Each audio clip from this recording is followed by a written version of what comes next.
I'd like to call to order the November meeting of the Upper Island Township Stormwater Authority. I ask everyone to stand for your pledge of allegiance to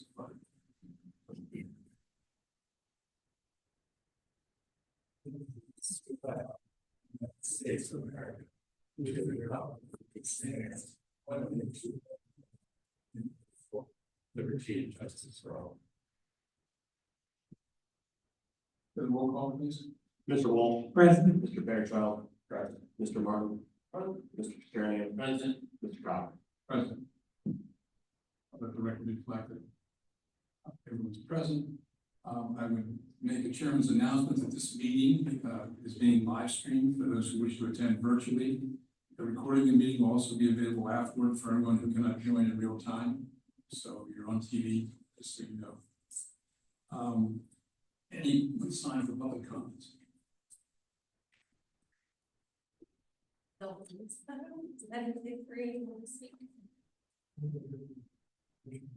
you're here to yes.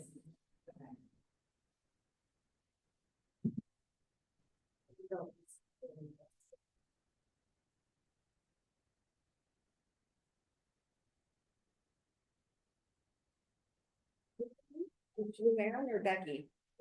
Okay. Okay. Let's come up the microphone. Give your name and address, please.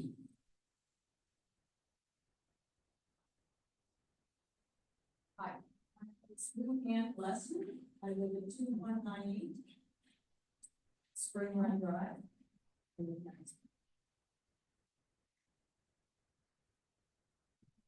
What could you do?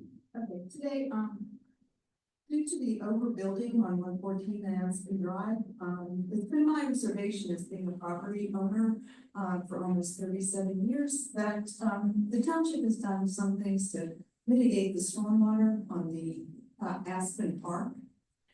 But there are children now swimming in that stormwater pond that we created, which is not good.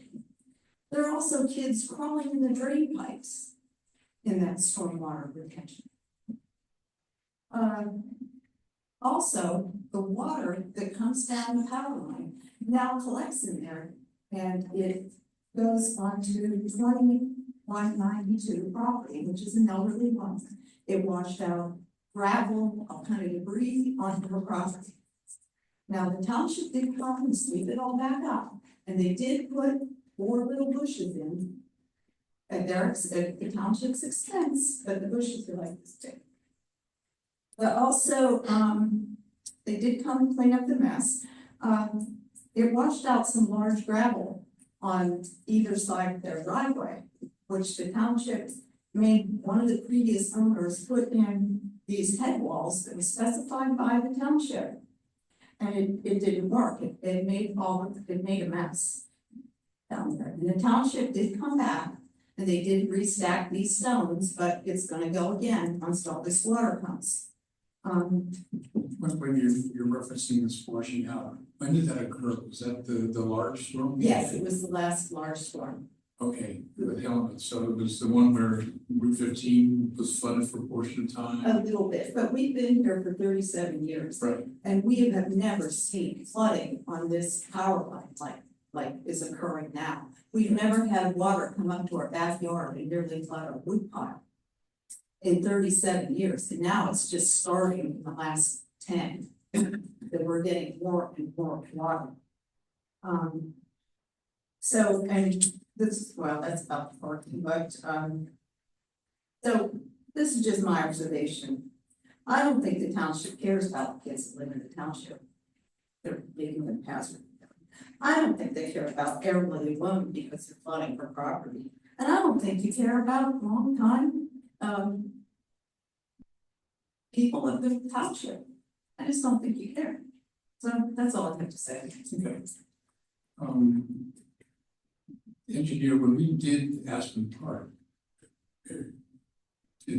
we created a basin. We have a large enough pipe in there that children would be walking. Yes, there's a double barrel pipe. They're approximately 24 inches in diameter, maybe 30 inches, I don't recall 100%. Okay. It's on the outfall from the there's a concrete box located in the basin. And there's a means for overflow that would be collected in that structure and utilize larger pipes for that discharge. Can we put a grade on that? You can, yeah, you can, certainly, it's something of consideration to take into the long-term maintenance associated with those. We typically do not put the grades because they have a tendency to collect debris, Right. and other materials, and, obviously the township staff is required to continually maintain their structures to maintain the flow. But certainly, that is an option. And then on the stormwater projects, we still have some stuff to do down there, don't we? Well, we're complete on Aspen Park. Further down. Okay, so further down, there is a long-term conceptual plan. It was just briefly discussed here at the township meeting about what additional improvements, potentially after we complete some of the ongoing activities that we have here, really over the next 3 budget years. Complete that there would be additional opportunity there for reduction in flows or further flood control management. So Sharon, I missed the address of the homeowner you referenced where the driveway is. I'm sorry, it's 2192. It's the Laurel? 2192 Laurel or Aspen? Spring Run. Spring Run, it's a little ranch right next to the power line. Thank you. And I am familiar with the incident of the stone washing out. We had some trouble with the rock apron at that basin outlet, and it was retaining some level of water. There was a complaint about mosquitoes. We worked with the township staff, and one of the ideas was to put some smaller aggregate in the void space of that larger rock so that that water wouldn't be exposed to the surface. They did that in the period that helped resolve the mosquito issue. But obviously that storm event maximized the capacity of that structure, and we experienced velocities flow coming out of that basin that did cause some of that smaller material to migrate beyond the property.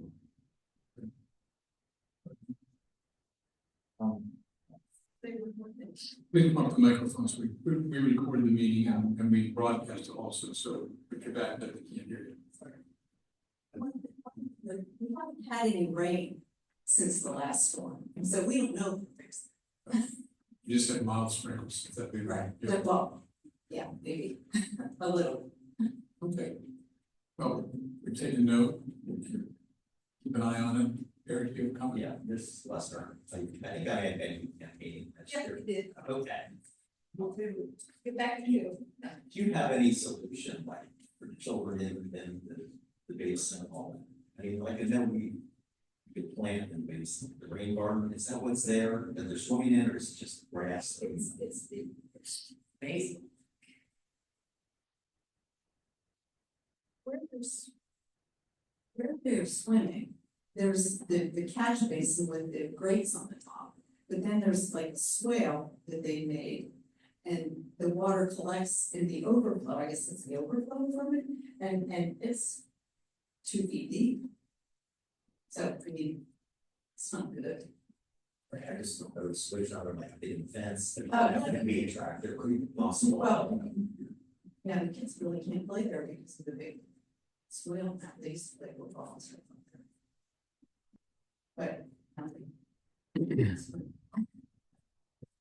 think I remember last year telling me about the neighbor that I, so they had to pay for some of the improvements. So Yes, they assessed or something. yeah, they paid, they had out of their pocket, I know it was around $10,000 or $11,000. That they had to pay for these head walls to be put in to fix it the way the township wanted them to fix it. So they complied with that. But the water is So so. I get that sound that they had assessed that. I don't think it was assessment. Yeah, I don't recall how we arrived at in that situation, that they applied for a permit of some nature, but we were requested to assess the existing driveway culvert because it had failed. And it was in bad need of repair. So our office did get involved, ran a couple of quick calculations to estimate the required pipe size for that driveway crossing, put a sketch plan together on behalf of the owner.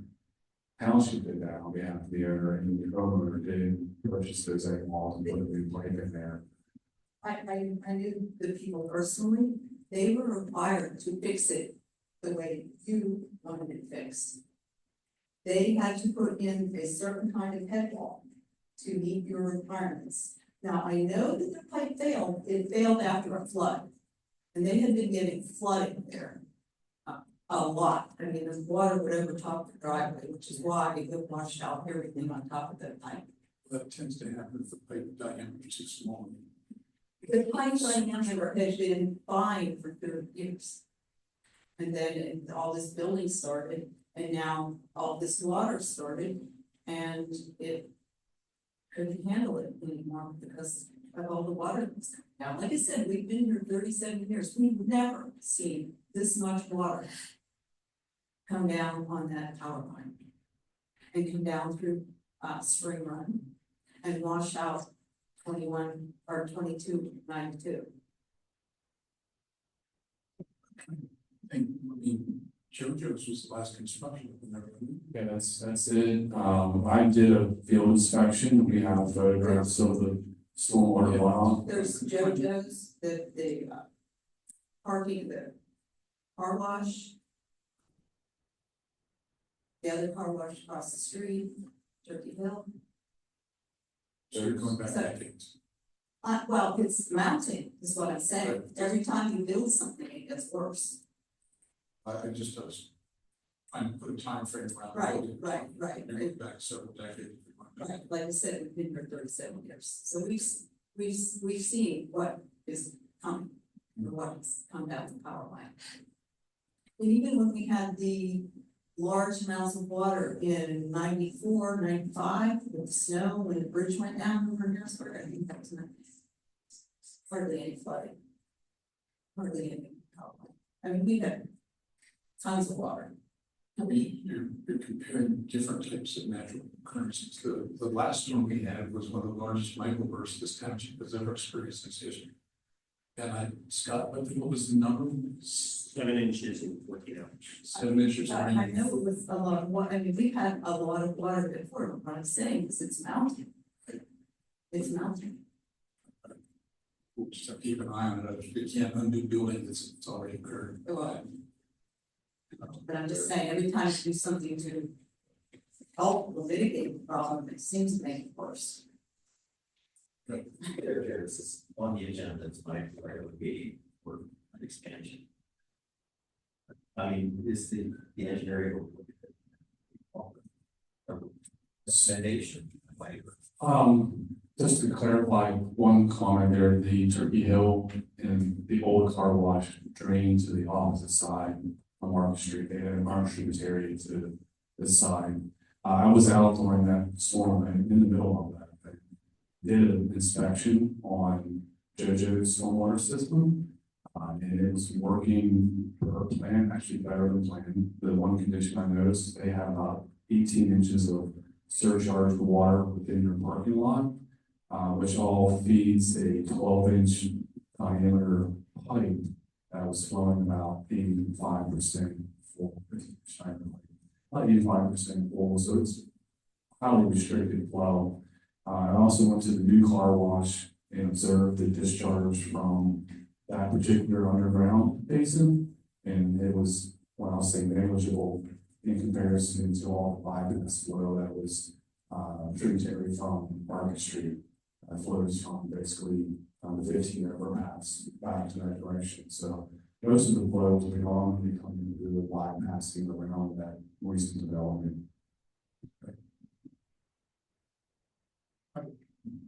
Any other comments from the public? There now move on with the consent agenda. There are items A, which are the minutes of October 16th.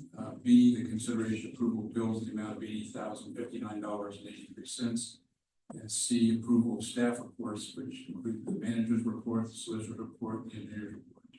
Mr. Chairman, I move we adopt or accept the consent agenda. Second, Second. Any discussion?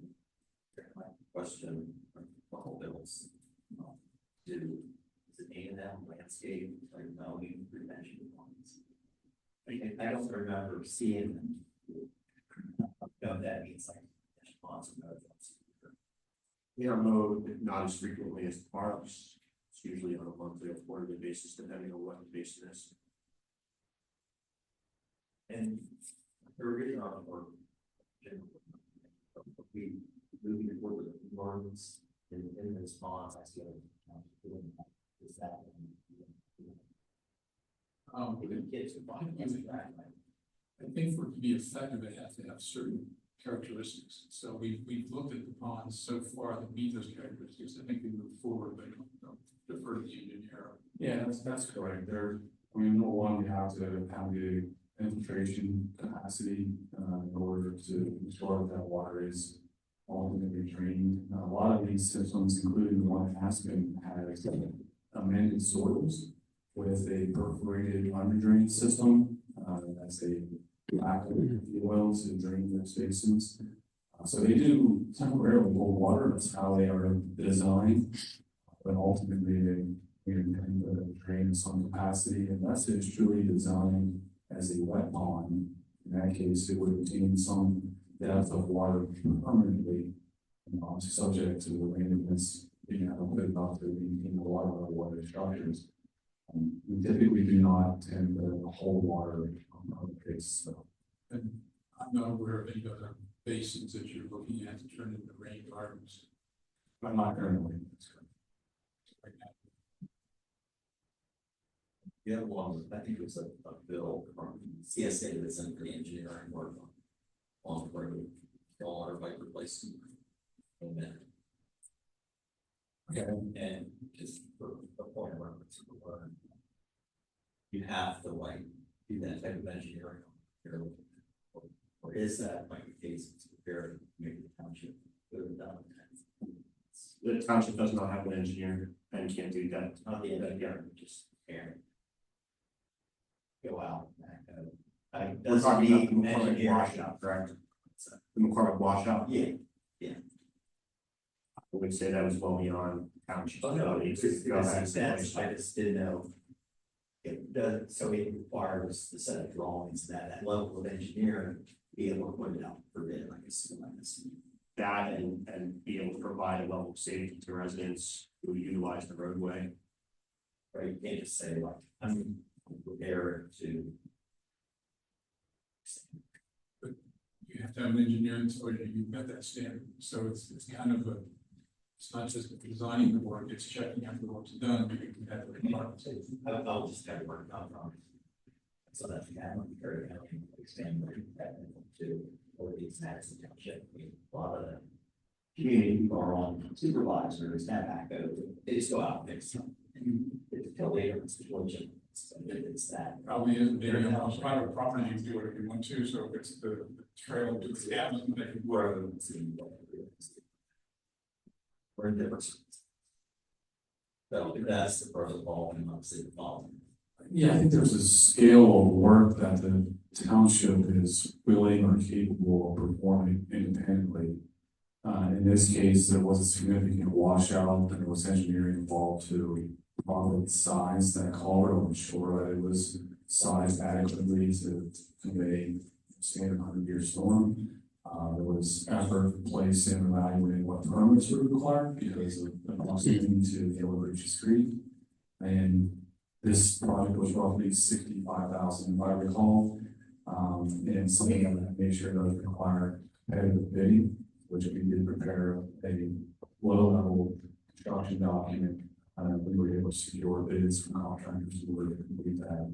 The materials themselves and size in weights that exceed most of the equipment the township had readily available to install that system. Thank you. Okay, any discussion? Hearing none, I'll call for a vote, unless there are negative vote, I'll instruct the secretary to record the roll call as unanimous. That's unanimous. New business. We need a motion to authorize post our budget for public review. Second. Any discussion? Hearing now, call for vote. Let's hear a negative vote. Instruct secretary to record roll call unanimous. Two is unanimous. And then Website tomorrow. Okay, thank you. And then authorization to advertise a special meeting to present the Cedar Run Drainage Improvement Plan. We're not gonna ask for action on, a meeting for tonight, as we talked about at the, PIFI meeting.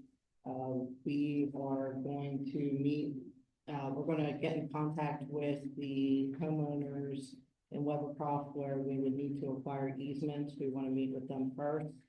And then, once we have those conversations, we'll come back to this board and decide on a public meeting date, so. No action at this time is required.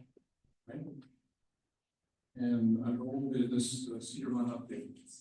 I think we mentioned in previous meetings that we are consolidating our efforts and focusing on the Webercroft development for a series of pipe extensions and surface drainage improvements. We're currently working on developing construction plans and contract drawings.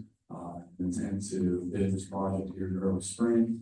Jen mentioned we'll be meeting with various residents who are directly impacted with some of the improvements. So there'll be more of that coming in the future meetings. It's actually a rather complex process because we have 3 stages. We need to replace some sanitary sewer. We need to replace some stormwater facilities, and then we need to pave the roads over there. Anything from the board members? Any other comments from the audience on stormwater? No, right, we'll take a motion to adjourn. We adjourn. Second.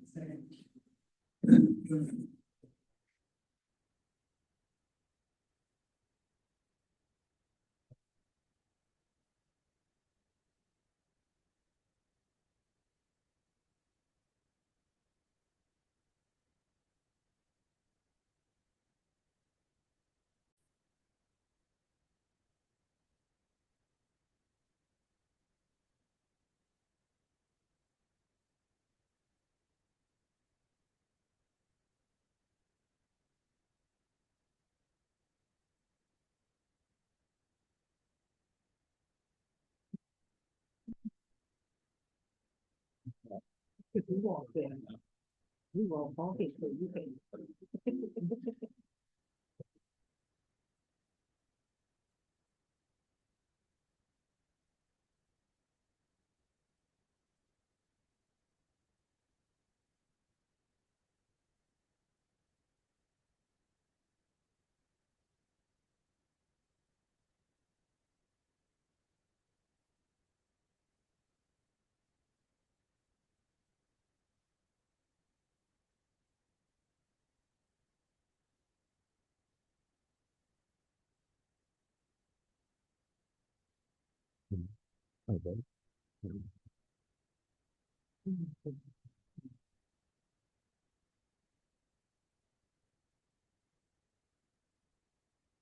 We're now holding a meeting of Upper Elm Township Board of Commissioners, November 28th, 2024. Good evening, ladies and gentlemen. Before we observe a moment of silence, I want to point out that we had the death of a very popular and dedicated servant in Cumberland County, State Patriot, who passed recently, and so let's observe a moment of silence and that will work.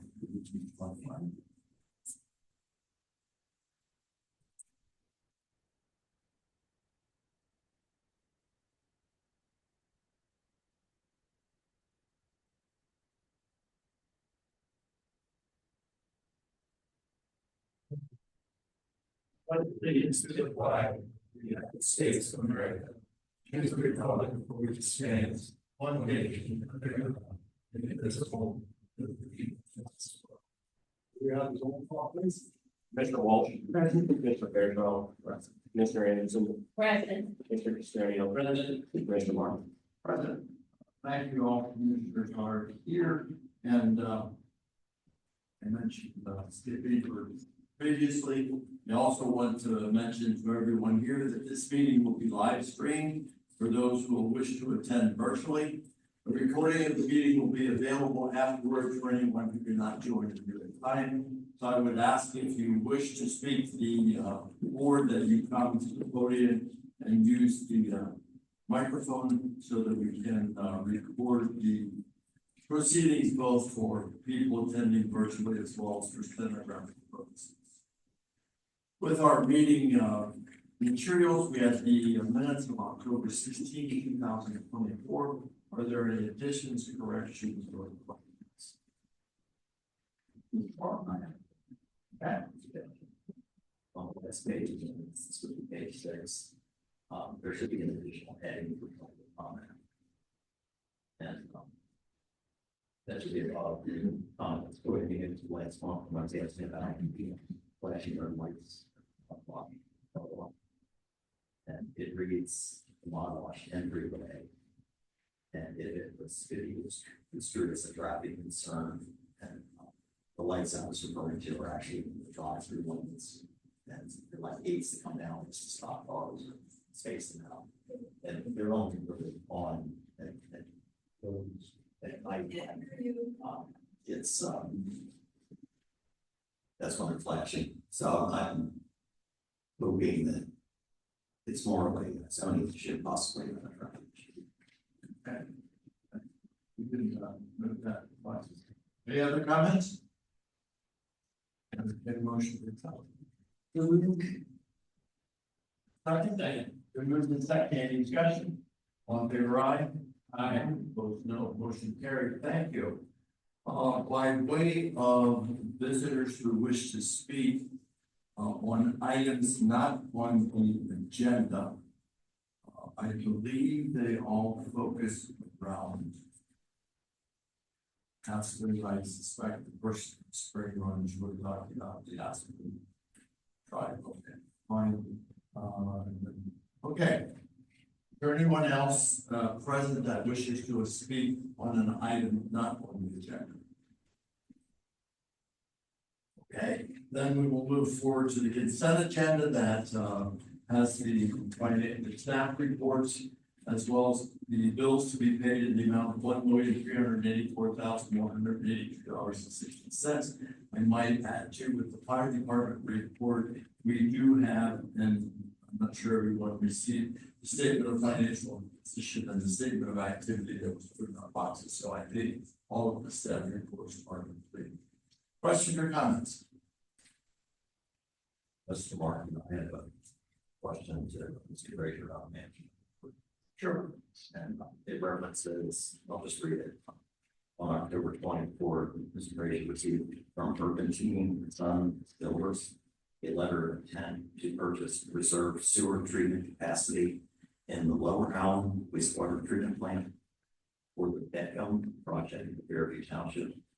In the letter, they request the purchase of 380,000 gallons per day of capacity for a price of $3.8 million. The matter to be discussed with staff and GHD at a meeting in early November. GHD is the township sewer engineer. But I'm asking, is that going to come before sewer advisory for discussion? If it becomes a serious offer, it will come before the sewer advisory board. At this point, they're just letting us know that they're looking into it. It will kind of be placed on the agenda. I would just like. If there's no decision to be made, I don't usually move things along, but I can, yes, sir. Okay, appreciate it. Thank you. Anything else? Well, actually, there's another item in that report. It references creating a 0.25 mile walking trail at the center square, part of the long trout run. And I believe that's a mode trail. And is that an extension of the existing trail? It's the existing trail. Is extended? Yes. Okay. Thank you. Any comments? Open for action. I'll move to approve the consent agenda. Been moved in second. Any discussion? All in favor, aye? Motion carried. Thank you. Moving to public safety. Okay. Chief Parsons has the mic. Thank you, sir. Yes, Officer White was sworn in last week and he's downstairs, on duty in uniform, so having the academy, for a new hire, quite a luxury, so happy to have him. The other cadet in the academy, Augustine Citron, is scheduled to graduate in December, third week of December. The other thing I'd like to mention today is, meeting for Cumberland County Chiefs of Police today. They brought up the fact that there's going to be a new, provider for mental health care in 1100 block of South Cameron Street in Harrisburg. This is 24/7, 365. They will accept juveniles from 14 to 17 years of age and all adults. We can take anybody shooting the transport. They take them 100%. They will not be sent away. They will hold them for as long as they can until they can get them into another facility if needed. So they serve Cumberland, Dolphin, and Perry County, but it's a nice addition to meet that need. Great. Any questions? Questions? Chief Schomburg. Yes, the month of October, the fire department ran 69 calls, had a total average turnout of 6.5, which is still fairly good. Just to let everybody know, the fire department will be taking Santa Claus around December 14th. The 15th will be a rain date or an overflow date.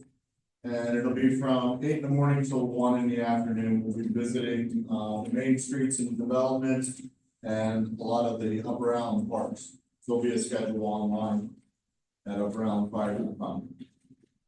Fantastic. That time of year, hey? It is.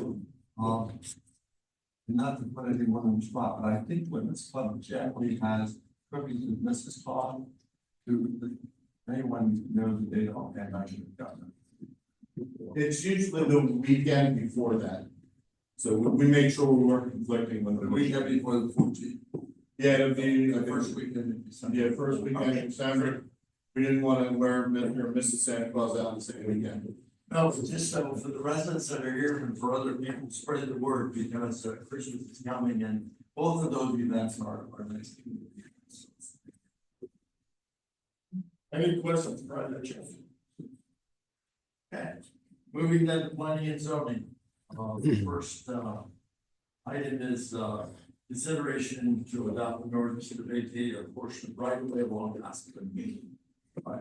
Correct, and for the public's viewing, the portion of right of way is the green hash marked area. This would be behind the sidewalk.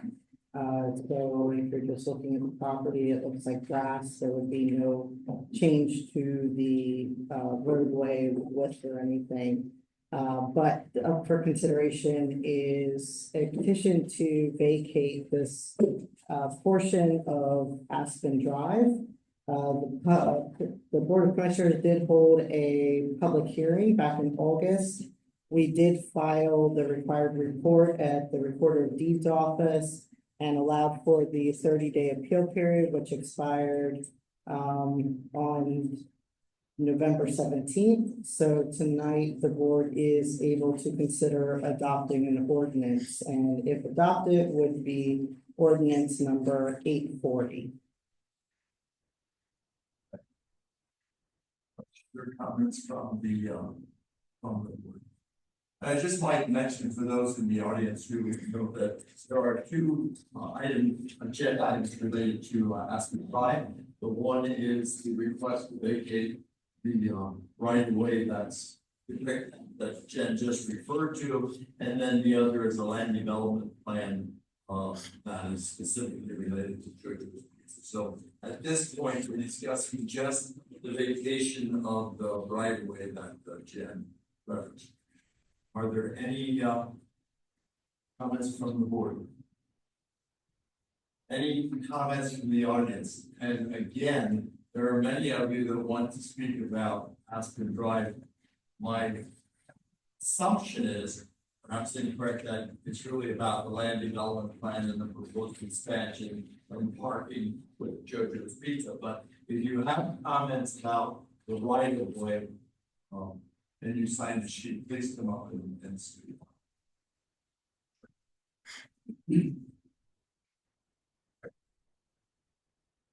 My name is Timothy Glessner. I live at 2198 Spring River Drive. And I have a question about vacation right away. Maybe don't understand this thing, but is JoJo's buying the right away from the township? Or is the township basically giving JoJo's property to assist them in their development? Because they didn't have enough room to meet the setbacks without that piece of property. And so we're handing township property to a private developer to make it easier for them to develop, and really for no other reason. They couldn't meet the setbacks. We give them a piece of property and now they can meet the setback. Am I correct? That was my interpretation as well. Okay, so we gotta make sure I understand, but that we're giving up township is public, property is publicly owned for the benefit of a private developer and no other reason with no compensation. I believe it legally came back that we did not receive compensation. That's correct. Yeah.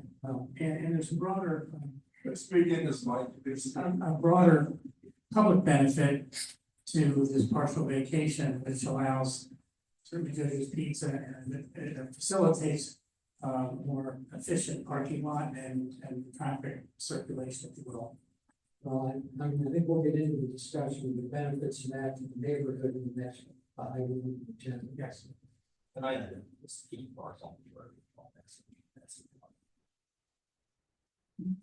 I believe the Aspen Drive is wide away now, but it's irregular.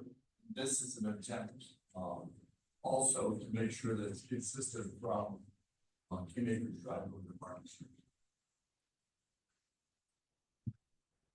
Did you have anything to add, Jim? Nope, I think that was said very well. Other comments? And again, if you wanted to speak about the right of way issue and you signed up in the sheet Aspen Drive, we didn't distinguish between those two items because okay, if no one wishes to speak and or if no one in the board has further comments, I would entertain a motion for action.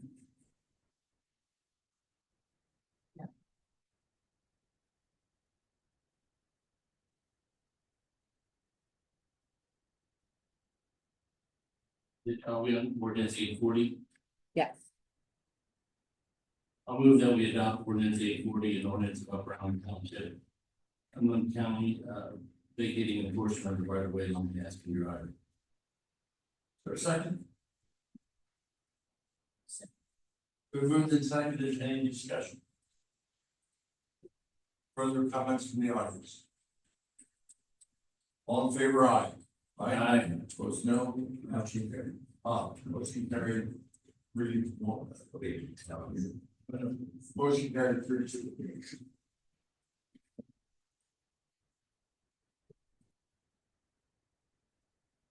Okay. Next item is the land development plan for 2210 Aspen Drive, aka Josephine. Yes, so on the board, I have a copy of the plan, which also includes the landscaping, so I tried to get the sheet that includes it all for everyone. But this proposal is for a 1,970 square foot addition onto the back of the existing building. Would also include patio area and a parking lot expansion for additional spaces for what would be a proposed second restaurant. So this plan has been before the board in previous requests and also as part of the right-of-way discussions and such. During the last meeting, the board had asked the applicant to provide a traffic study as well as a no parking study along Aspen Drive. Those studies have been provided and reviewed.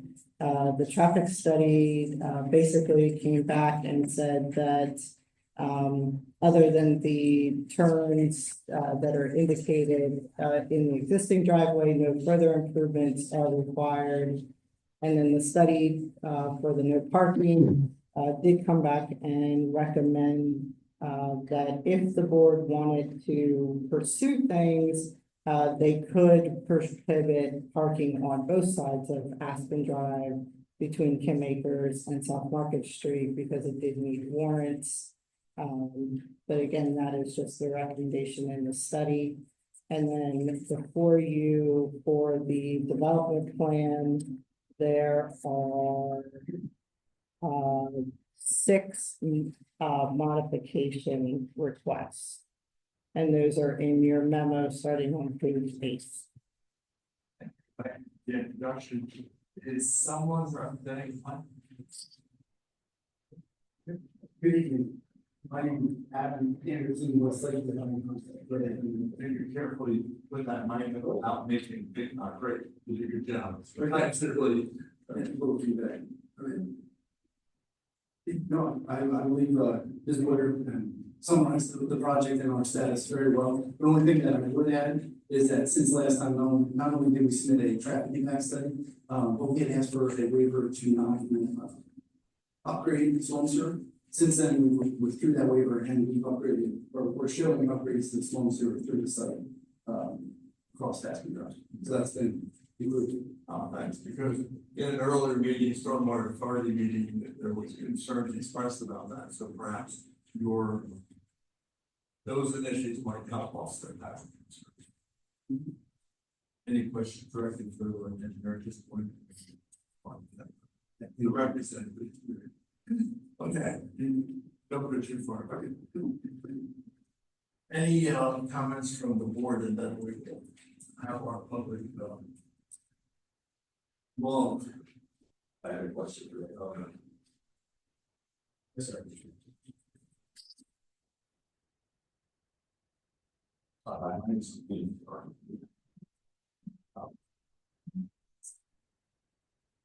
I felt like, the board, by vacating what's really doing with not increasing property.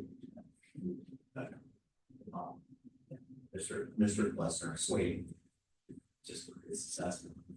But I know you're a good provider of services and pizza in the community and so forth, host events and big facility. But I didn't like the legal constraints put on us in that regard of vacating. We couldn't receive any compensation. Previously, I was doing that, and it comes up in the conditions on the land development plan. This would be a recommendation for them parking both sides of the street. I understand that that's more for safety reasons, right? So I looked at the property tax map where I saw 3 homes across from your business that have to like away from kids. And it seems like we are indicating there's all residents that may have parking on the street now. They can't do that. They may not have room, park their car, single main driveway. Would you consider operating them in their driveway so that there might be convenience? That would be totally, I guess, your judgment. That's fair. Just Widening for me to widen the driveway. yeah, to ask them if they would like to go that route. But give them some compensation that way, or some reference for inconvenience that's being caused. So just thinking outside, not a condition of the plan, how we do. And I might add, I think that is a outside the box comment and might have merit. I guess I don't think that in a public meeting is the place to negotiate those kinds of legal agreements and or suggestions, but I defer to the solicitor. I want to thank you for the suggestion, and I want you to hear that, but I'm not sure that this is a forum that it can be negotiated, or correct me if I'm wrong. Well, the request can be made that it can't be presented as a condition of a plan approval. It's just a suggestion. For goodwill. There's no way of saying it, but I believe that should the board decide to parking study recommendation, have no parking, that's gonna further inconvenience residents. So is there a way that we could, if the residents have more parking space in their property? I think Mr. Fairchild was suggesting that maybe that's something that you would consider, you know, on the side doing or helping them or doing something. So that's the intent, just a suggestion. Right. Okay. Yeah, what to say something? Yeah, I just want to speak to the no parking study. So it was requested that we prepare that study and submit it to the township. So that study says that it is permissible for the township to adopt an ordinance to provide no parking on both sides of that street per PennDOT's requirements. You know, or I guess it's not the developers or the applicant's opinion that there should be no parking. So it is strictly up to the township whether they want to dictate no parking. Good point. So it's not, it's determination. Absolutely. The board's determination, we haven't really discussed the board. I doubt whether they're taking down this recommendation coming forward. I mean, I sympathize with homeowners to not have any parking on the street, but I do think personally, just one opinion that have parking on both sides can get difficult between in and out. So if we were to consider limiting it to one, I think it would be reach out to the residents as well as the safety factor, but we'll talk about that later. Yeah, I was here working with that. But yeah, you're absolutely correct. It is not your decision. That's the board's. Okay, and we've sort of thought that it was fashion. For a parking study, it's their opinion, a recommendation. Was that? It was based on PennDOT specifications. Okay. Good. All right. Paul, I'm sorry. John Land. Oh, Jarbeck. Again? Paul Jarbeck. Jarbeck. Okay, great. I'm a homeowner in Excuse me, can you introduce yourself and your address, please? Paul Jarbeck, 15 Mimosa Drive, homeowner. Thank you. We are one of the adjacent properties. And I think actually a really good point was brought up about having this study adopted that affects both sides of the road. I mean, to the extent that the residential side of the street could still remain a place where parking exists, if it balances the idea of the safety concern, I think that's probably a good step. We have a home that is on the corner of Mimosa and Aspen. We have people coming and parking there. That is a nuisance to us, particularly if they end up sort of parking on our grounds. So I mean, those are things that I understand, and I understand there's statements about safety concerns, but at the same time, when you have vehicles parked on that street, it requires people to slow down and not treat it as a speed limit. And there are times when you watch people fly up and down that street and there are no vehicles parked on the street. I do think that there's a safety element that can be said for at least in the short range.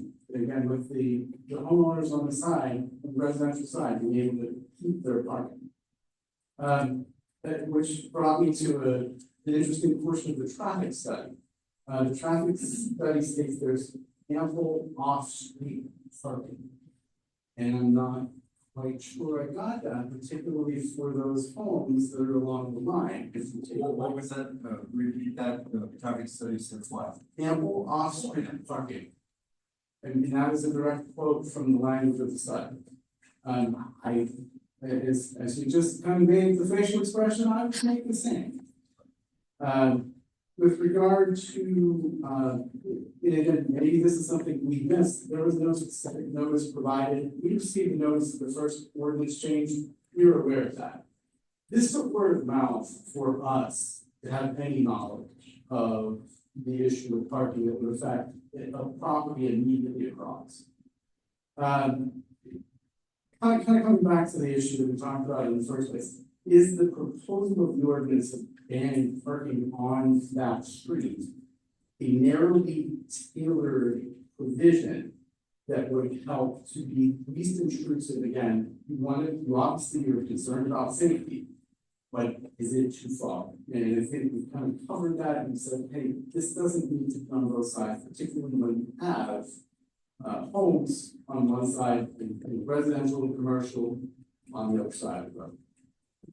And again, I'm not saying this to be provocative, but when you start to take away free parking, what do we do to the homeowners and the value of the homes? We've already, JoJo's is our neighbor, that's been fine. Maud, different story, another day, but that helps, that drives down home value. And if you're gonna continue, if those things continue, you start to take away parking, that's part of it, and that's part of the home value.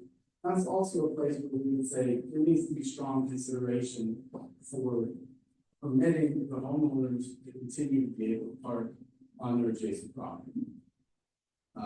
Thank you. Thank you, well articulated. Oh, I have a question. Just that you look, I assume the property was supposed to bring this, for the hearing, all that. Well, you don't have an ordinance for consideration to restrict the parking. That was. So- Vacate. That's For- that. For the street right-of-way vacation, that was something different. Notices were sent out in accordance with the rules. I just assumed it was posted for the- You don't have to post that property for the right-of-way vacation. But we did send notices out to adjacent landowners, so they were aware of the public hearing. On the right of way. But I think he was talking about the no parking restriction, and we aren't to the point of even having an ordinance. This is the first time this board has even seen this parking study. Per our chapter 233, we would have to amend that chapter through an ordinance to state that there would be a parking restriction. So there would need to be a further discussion with this board as to whether you would even want to go through with an ordinance change. So we haven't even got to that point. That's not on the agenda for tonight. I think maybe as a result of this plan, if you wanted to discuss any sort of parking restriction, then you could advise staff to prepare an ordinance, or we can do nothing. And leave the parking as is being allowed on the street. So that's where we're at with this tonight. Thank you for that clarification, Yeah. Jan. I was, some medical advice in that, we're really doing plan development tonight. And there was an applicant prepared, transportation study, but really the parking issue, while it may flavor discussion tonight, to take Correct. action on that would be the subsequent. Right. Right, it's being presented to you tonight as part of the development plan because it was asked to be prepared and presented to you. Yes.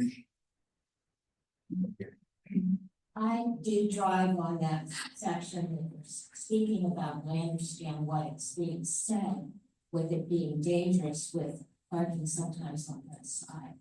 The one thing, and I'm not saying anyone is, the one thing I've noticed, and it isn't anything the owner of one property can make any difference. I've been driving that a lot of years for a couple of the places, and what I assume from it is that maybe they had a 16-year-old that got a driver's license down, they have a car there. I see that some of their, in their driveway, and that has increased it, and they've had to move out. That's what I'm seeing. I'm not saying it's their fault, it's their yard. But I'm just saying that's something that we need to be paying a little bit, because I can tell you which houses I've noticed more things than what there ever was, and I think there's one that parks a boat there sometimes too. I could be wrong on what it is, because I'm driving. I just want to say that, you know, and that's why I just think that if, you know, taking any kind of a look, we have to take that into that it's increased somewhat from the people that live there, that they need more driveway space or whatever. I believe the speakers at the study, not in 20% detail, said there was ample off-street parking. That's the direct quote from the That's document. not really correct. That would be my statement, and that, again, is being put forth as something that is part of your review. Let me take you back for a second, where, yeah, the statement is, well, this isn't on the agenda tonight, or this isn't something that's specific to on the agenda. Your agenda is work that you take information, and you're gonna get information tonight and make. You know, you're gonna make your minds up, and you're gonna come back to another meeting, and will there be public comment? Without the public comment, you hear nothing, you say, okay, well, hey, the paper's laid out, we're fine. That's the point of coming to an early process to say, this is an issue, and candidly, I'm aware, and I know, you know, I deal with public law. I wouldn't have known that tonight was not a final vote. But it's not necessarily easy to dig down on your website to find them. And if you're not receiving notice of those issues, that's where you come back and say, okay, we're here because we believe this may be a final vote. The fact that it's not is great. To the extent that we can say, then let's not, you know, not just residential, but also the business side, keep it open. No, the vote tonight is, I mean, on our agenda tonight is JoJo's expansion. But there hasn't been. And when they were here before us prior, we saw that there might be parking issues on Aspen, so we asked them to provide studies so we could use that in the future. So that parking, the study was part of their requirements, but not on for action tonight. We could use that data and your testimony tonight to make a decision for the future. Just to be clear, I think every decision that this board makes is in public, and land development, zoning, stormwater, what paving road, whatever, action is taken publicly, and so we always invite public input. As a matter of fact, I'm thrilled that people are coming here to express opinions, so, I hope we're given credit for that. Thank you. You think widening the driveway is the traditional solution parking situation for those who are affected. Candidly, I think the most reasonable is not banning parking on the street. Side, keep one side. If you keep it both open, fine, but if it's the idea that it's going to happen, keep the residential side open. Because that affects the ability for us to have visitors, for us to have them. And may affect your will, and you clearly pointed out some mistakes in the study. We should defer to residents. Okay, thank you. Thank you. Todd Trent, now you think, no, you're only 10 acres, I'll talk to you later. Jim Plessner.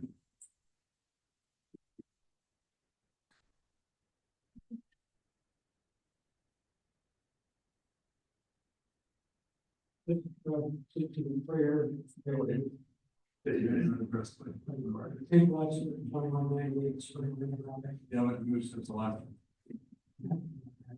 So just to be clear, tonight we're voting on the approval of the land development plan, but not on the parking. So they can potentially move forward with the land development plan and not make any change to the parking. Or there could be a condition on the land development plan that the board has to take action in some way, I suspect. Well, I don't know. Help me with that.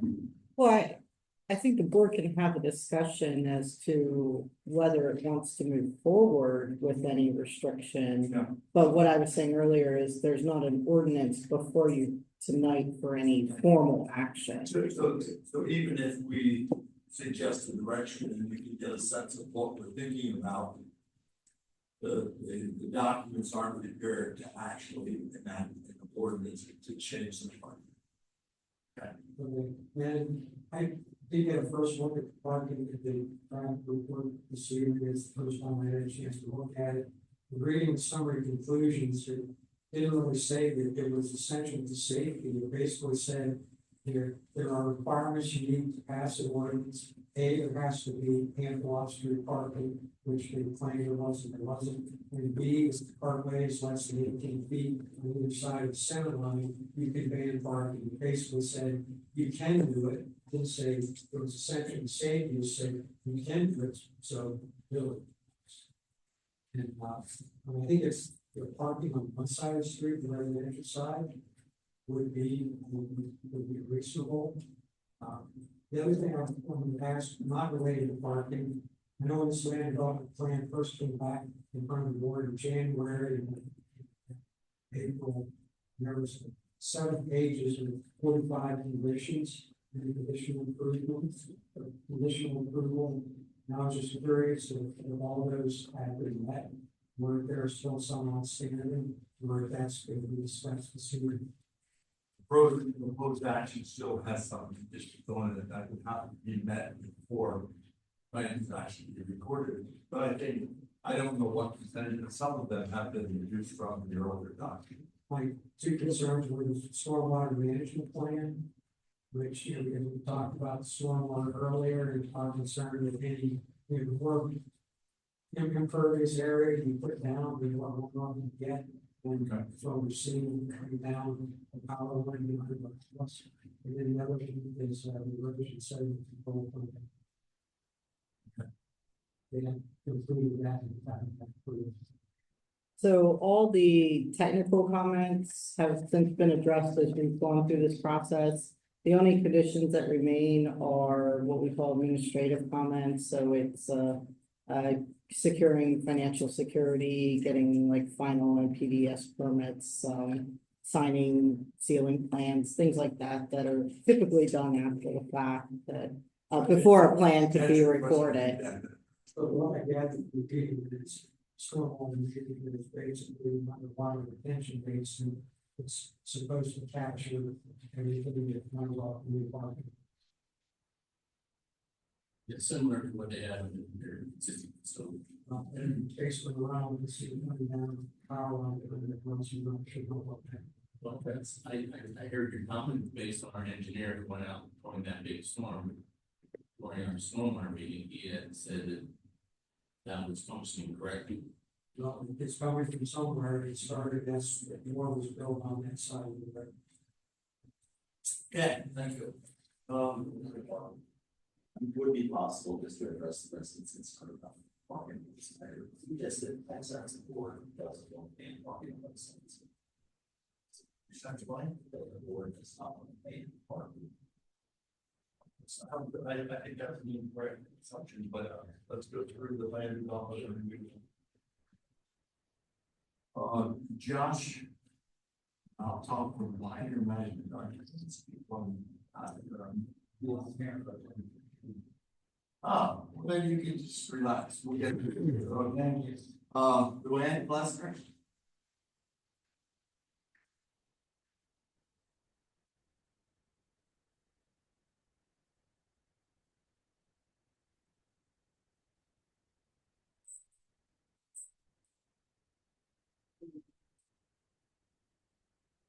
Right, I have a couple of questions. When the parking study was done, was there any consideration as to were there cars parked on the street? Because I too live in that neighborhood. I drive there almost every day. I also walk that street. I walk that street nearly every day for 37 years. When there are no cars parked on that street, it becomes a speedway. When there's a few cars parked on the street, it slows them down. And there's getting to be more kids in the neighborhood, and we need to slow those cars down somehow. So I want to know, if there was a consideration, if there were cars parked when the traffic study was done, did they take that into consideration? So we don't know. I don't know that it's. That wasn't part of the study. So, and another thing I want to know is when there are car shows at JoJo's Pizza, there are many cars parked along the street. There is much noise with all the, I love a good car, I think they're great, but there is much noise on that road. There is many cars on that street. Also, quite a distance away, when there are bands and things like that play at JoJo's, we can still hear it. So, maybe we need to address those kind of things, that it is becoming more than just a water issue, it's becoming a noise issue too. Yeah, thank you. And I think even lights can be an issue, and I think that's been addressed, or at least attempted to in one of the Joel. Sorry, give it your best shot. Resner? Beautiful.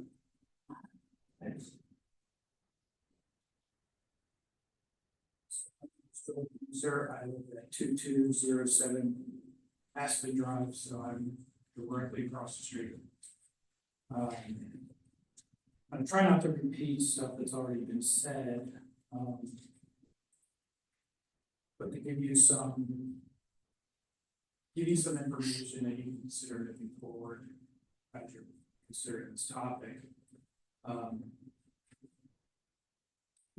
For me personally, as far as impact goes, living there, I've already had different things that have changed, obviously, with it, with JoJo's coming in, the car wash coming in, and now the restaurant, all those different things, like on the traffic study, it says 700 cars per day is the average cars, and we didn't have that before JoJo's. And I'm not saying it's a bad thing, but I am just saying as a resident there, we've already had a different situation than when I bought the house. And with the house being there nearly 60 years, a lot of changes coming really quickly that I could not have foreseen when I bought the house. Like if I were thinking back in 2009-ish when I bought the house, if I would have looked at Kim Acres Drive, I could have factored in traffic because it was roughly the same, the way it was made. When I bought my house, that was a field across the street, but it was commercial and it was for sale.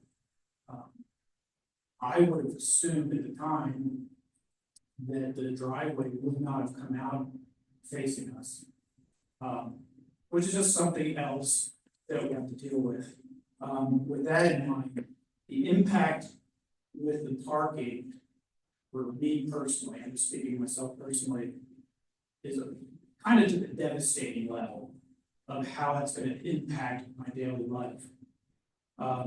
More so than anything else except for the noise of mod wash, which is, as previously mentioned, should be a topic for another day. With the traffic study, I'd like to, by the way, I agree with when there's two cars parked there, one on each side of the road, it does drastically slow down the traffic. I have a permit to widen my, don't have a permit, I have a permit application to widen my driveway or make it deeper to get my cars off the street for the most part. Already before this is even happening, looking into that, because I can see that it slows the cars down, and if I'm honest, I have done it a couple of times purposely, because when I see kids out playing and the cars are flying by, I can do my part to slow them down by doing that. Not saying it's right, just that's what happens. So from living there, what I can see on a daily basis is if there's parking on one side, it really is no issue with traffic. It slows down a little bit, but that is a good thing, and B, if they're going into JoJo's, they're slowing down anyhow because they have to make that turn. The traffic study, in the remarks on that, it says the subject length of roadway is less than 8. Reference where you're reading from. Yes, I'm reading on page 3 of 4. It looks like of the stopping, standing, parking study. And like to consider, have you consider this moving forward. The subject length of the roadway is less than 18 feet between the center of the roadway and roadway edge for both the east and west sides. So just focusing on that for a second, page 2 of 4 references that the roadway width is 28 feet. Sorry, yeah, okay. 28 feet is the width. So if you made it parking on one side, you could have two 10-foot lanes and an 8-foot parking area. Your center line would effectively be 18 feet, which is in this remarks. So that would satisfy kind of that parameter that's being pointed out. My thoughts on the second part of the remarks, the commercial, retail, residential land uses along Aspen Drive have ample off-street parking, which Paul had mentioned. parking lots and or driveways provide ample, from what I can kind of gather as a general consensus, is how many parking spaces you have where you don't have to move another car. My driveway currently is 3 spaces wide, and we have 4 people at the age that can drive. Right now, only 3 of us do have cars, but when the 4th one has a car, we already don't have ample parking. This also does not take into consideration that it might be ample parking while there's still parking in the street for guests, but that doesn't leave any room for guests. I believe I didn't prepare the report, but I believe when they reference ample parking, they're referring to the zoning ordinance. That there's ample that each residential has 2 as cars and components. And then the restaurant needs off-street parking too. So that's probably what they're referring to. Is in the zoning ordinance, is the parking number the same based on a 2-bedroom house versus a 4-bedroom? Because like there's more people in a Yes. 4-bedroom. Yes. It is, so it's just 2 no matter what. I thought maybe that report was referencing also amplified commercial establishments across the street, because, Yeah, well, it says the commercial residential land uses of Aspen Drive have ample off-street parking, so that includes us. no, you're not commercial, I didn't. Let me read it one more time. The commercial, retail, residential. So we are included in it. Okay, I interpreted that to be it was. Yeah, which is good, because I'm just clarifying, like, let's just make sure that we're clear I'll on. ask you a question, perhaps, my assumption has been that the parking on Aspen is primarily residential. But are you suggesting, or have you observed that commercial parking is also an Aspen? On a regular basis, the customers of JoJo's do not park on the street except for trash trucks. They'll park because they're big and it's hard for them to be into this parking lot. But they'll park kind of like away from the house. Ones with trailers, like bigger trailers, they will, so different bigger vehicles will park. Because the way his parking lot is shaped, you go in and then the space is all lined this way. If you have a trailer, it's very hard to make that turn if someone parks beside you. I think it's actually a good thing. But my only point is that I think you have a parking issue, and I think we are going to discuss that, but I would call for one opinion, I think all the commercial parking should be on commercial or the businesses parking area. I don't think that should be on Aspen. I would prefer that be limited and accommodate residential. Yeah, it's kind of like, how can you get it all perfect kind of thing? Yeah, because in an ideal world, they could park when they need to on the other side, but then you're kind of have to make it go something. I just want to address, and give my thoughts. There's 2 conditions on there.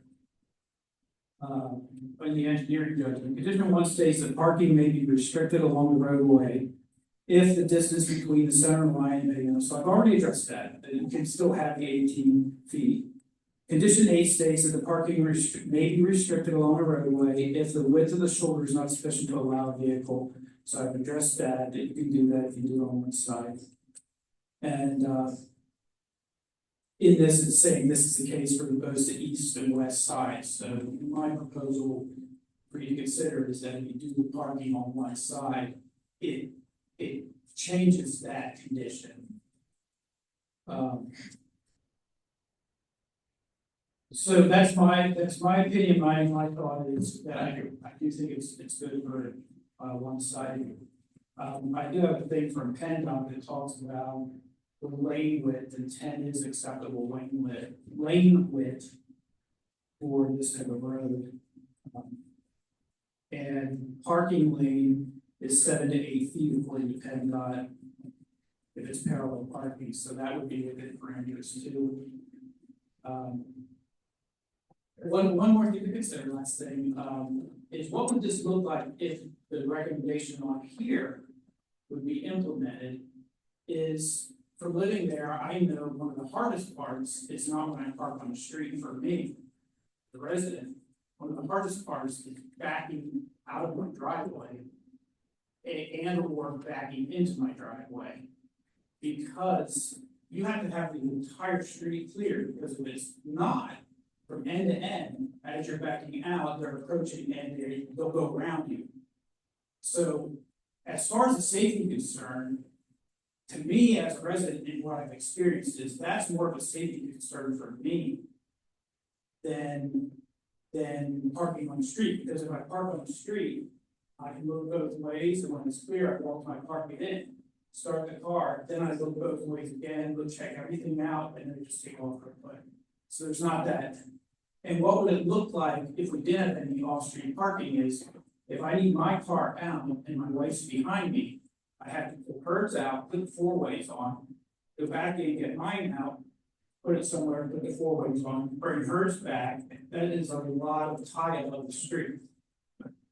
And the last comment I have is, as far as safety goes, as far as I'm aware, there's only been one accident on that street. It was on my van, and the lady was looking at her phone at the time. So I think we can kind of roll that out, that if it was a major safety concern, there'd probably be more accidents. That's all. I have a quick question. So I heard it, you said, so were you in favor of both sides no parking or one side of parking, or? I would be in favor of one side, no parking, probably the commercial side. What would be really great is, and I don't know if it's available to the township, would be if you have permit parking for residents only, and then that would keep, you know, if they have a car show, that would keep them from parking up, at least in front of my house, and then maybe the rest of the road being regular. I don't know if that's even an available thing.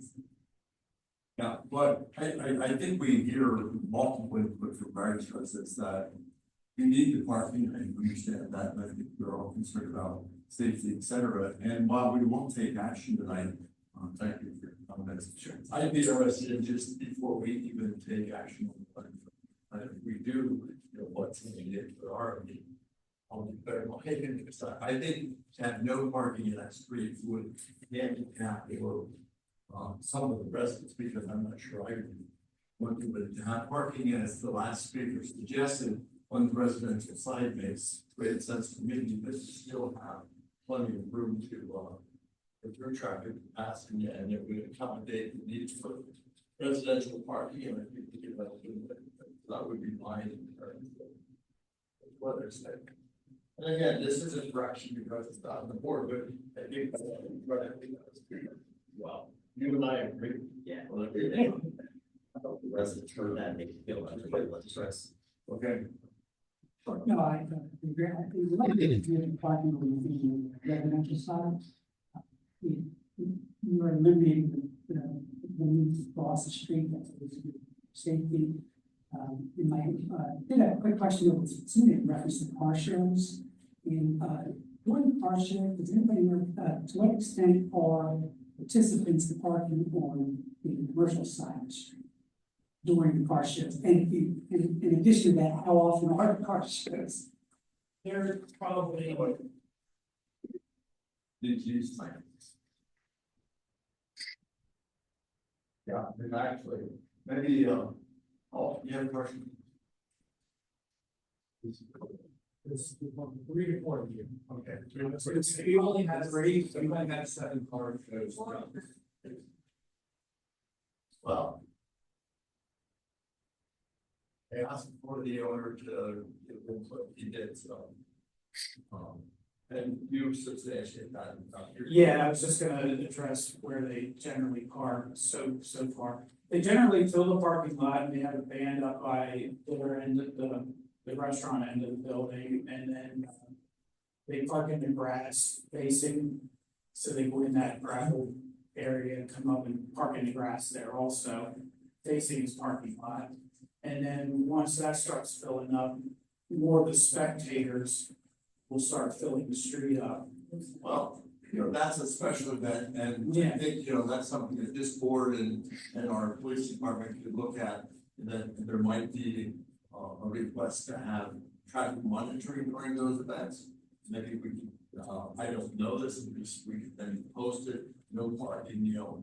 I think that was, You know, I think there are ways that you can deal with special events like we do at our parks and or churches or other facilities, townships. So I don't know that car show should be the driver of your quality of life day in, day out, but yeah, we might look at that. So thank you. yeah, but I had just had one more thing that, now my mind's gone, think about.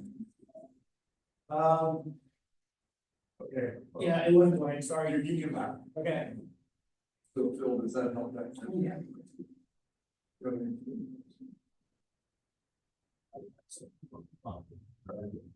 There is a PennDOT traffic calming committee. Suggestions, strategies for speeding and so forth. That's to do with aim lines on the road. Yeah, visually arrows the clarity, speed bumps and type of thing that could be a benefit.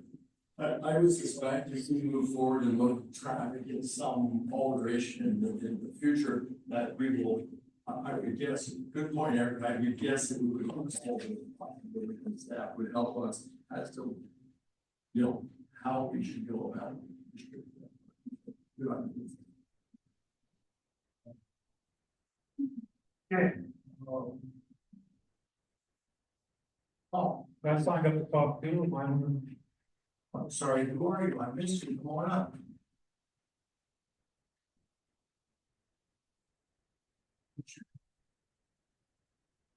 My name's William Lemon, I live at 2211 Aspen Drive, directly across. So that I'm checking my rationale.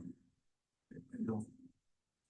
Okay, you're not listed, that's fine. Maybe I signed up for the next list, I don't know. So, Did you get his address? 2211 Aspen Drive. Okay. I wrote down a lot of stuff here, so I wouldn't get lost, but I think I'm just gonna use it as a outline. When I bought the house in 2008, I had additional parking space off of my driveway. There was a cement pad that was located in my yard.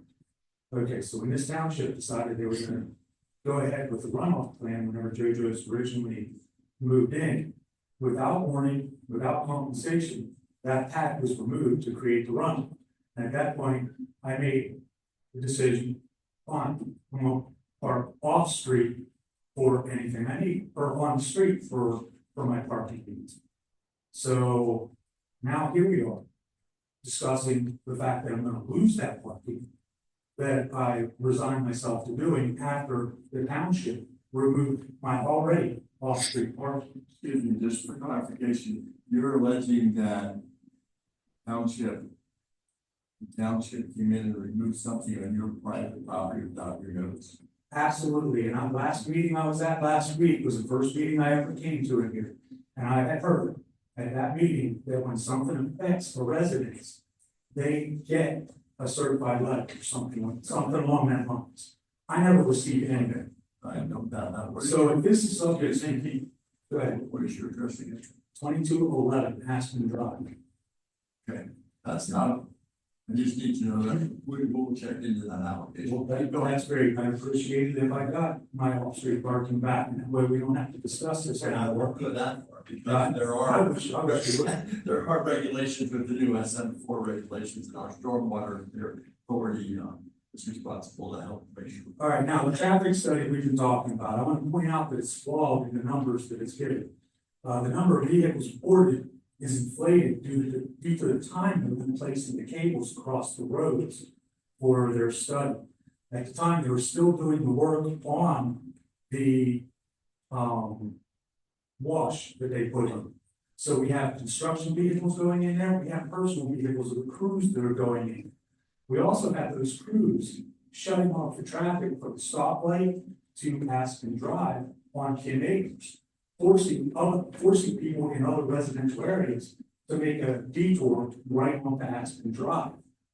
All right, so those numbers are inflated because of that study not being done at a proper time.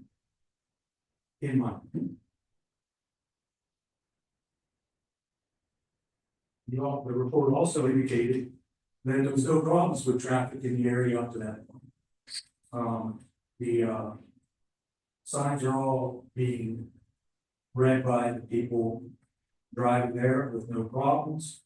And they listed there was no accidents that they can claim being a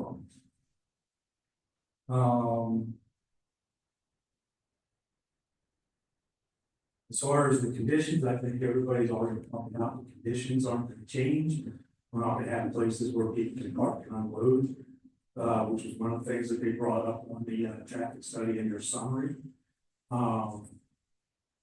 So that's not going to happen. You can take the parking, why we're getting parking to the parking, right? So, I also saw another study that was done by Site Design Concepts Land Development Consultants for JoJo's, I'm assuming. And in that report, they generated numbers that were almost 500 cars fewer as an impact. And I'm assuming that's so that they could do whatever they want to do or get whatever waiver they want for the project.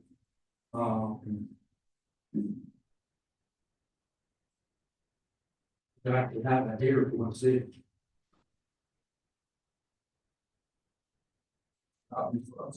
You can have that problem right there.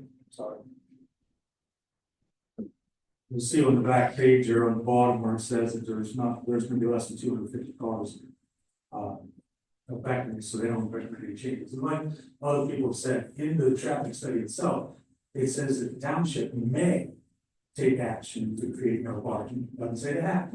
Oh, yes. So, and if we go by the traffic studies stipulation of 28 feet, being the criteria for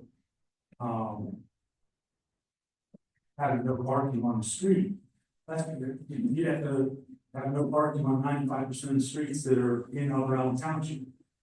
And if we take away the no parking, I know that between Joel and I, we're gonna congest up Mimosa worse than it already is. And Mimosa is a lot worse to drive on with the current parking situation that we have between the two streets.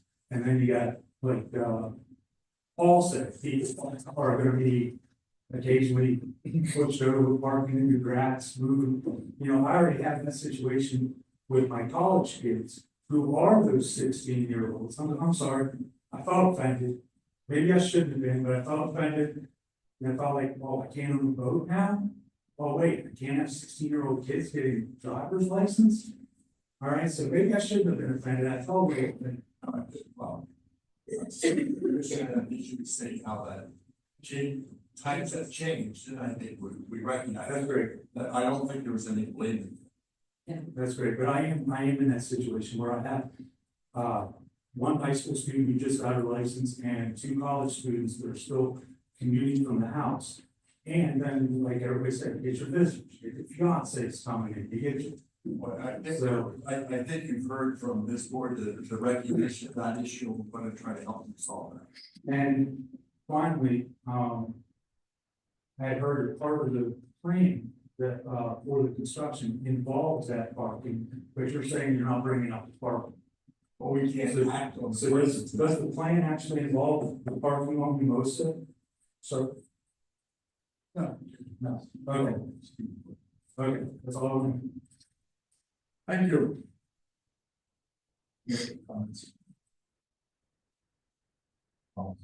You know, so I think for the benefit of the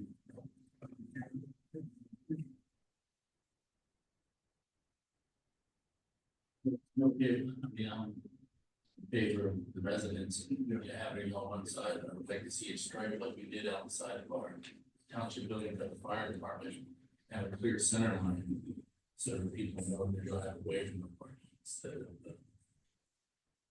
So while I mentioned, we're not prepared to take action on parking tonight because that requires a change to the ordinance and that's a different process. But I think you all have heard from this board, our orientation, our our recognition that parking on Aspen is needed, and that I don't think anyone here is in favor of banning all parking from Aspen. And I think you've heard, I've heard many residents say like, well, gee, if we could at least limit parking to one side only, that would be a concession that would be helpful.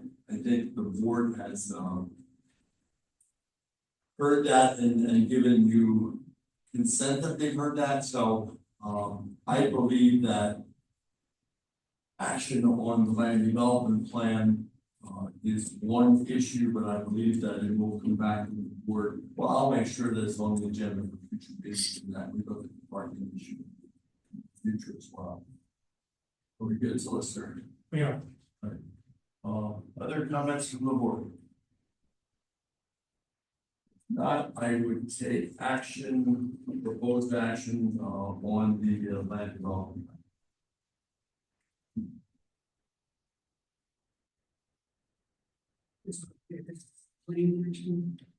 Yes.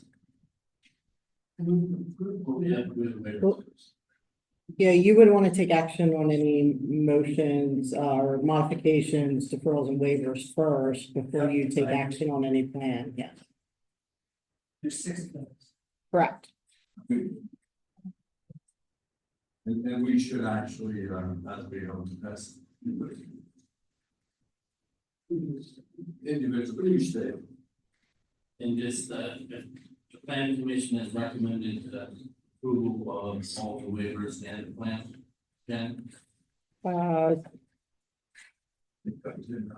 Yes. Yeah, I believe I know 2 were removed. We talked about that with the stormwater and the traffic study. Those were removed, but all the other ones were recommended for approval.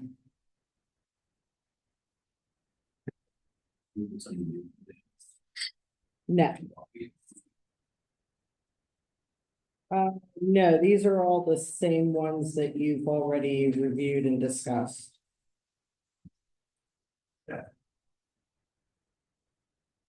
I move to approve the modification request, section 220-5.4.b, to allow the access drive intersection to be rounded by tangential arc, radius of 20 feet instead of required 30 feet. Is there a second? Second. We move to second. Any discussion? Comments from the audience? All in favor, aye? Aye. Opposed, no. Motion carries. Roll call. I move to approve the modification request of subsection 220-5.13.b, parentheses 1, to relocate some of the required buffer plantings elsewhere on the site instead of within buffer yard areas, and to provide 12 shade trees instead of required 15 shade trees, 0 evergreen trees, and 66 shrubs instead of required 29 shrubs, as shown on the landscape plan. Is there a second? Second. Moved in second, any discussion? Comments from the audience, and I might mention that if the applicant has any comments for any conditions, that would be the time to. Yeah. Very well, all in favor, aye? Aye. Opposed, no. I move to approve the modification request of section 220-5.10.b to reduce the drainage easement width from 30 feet, 20 feet to accommodate buffer yard plantings in the front yard, specifically along the parking lot area. Second. Moved in second, any discussion of the board? Comments from the audience? All in favor, aye? Aye. Opposed, no. Move to approve modification request of section 220-5.13.b, parentheses 2, parentheses a, brackets 2, to not provide concrete curving, the landscaping island, in the southern portion of the parking lot, and instead painted with stripes for additional turn lane movements. Second. Discussion? Comments from the audience? All in favor, aye? Aye. I move to approve the modification request of section 220-5.13.b, instance two, instance B, which requires planting islands, landscape islands within the parking areas to contain at least one shade or canopy tree. The applicant proposes to plant 6 of the required 7 trees. The applicant shall be required to plant the required shade or canopy tree that cannot be planted in the island if the infiltration without infiltration to another part of the property. Second. Moved in second discussion. Comments from the audience? All in favor, aye? Aye. No.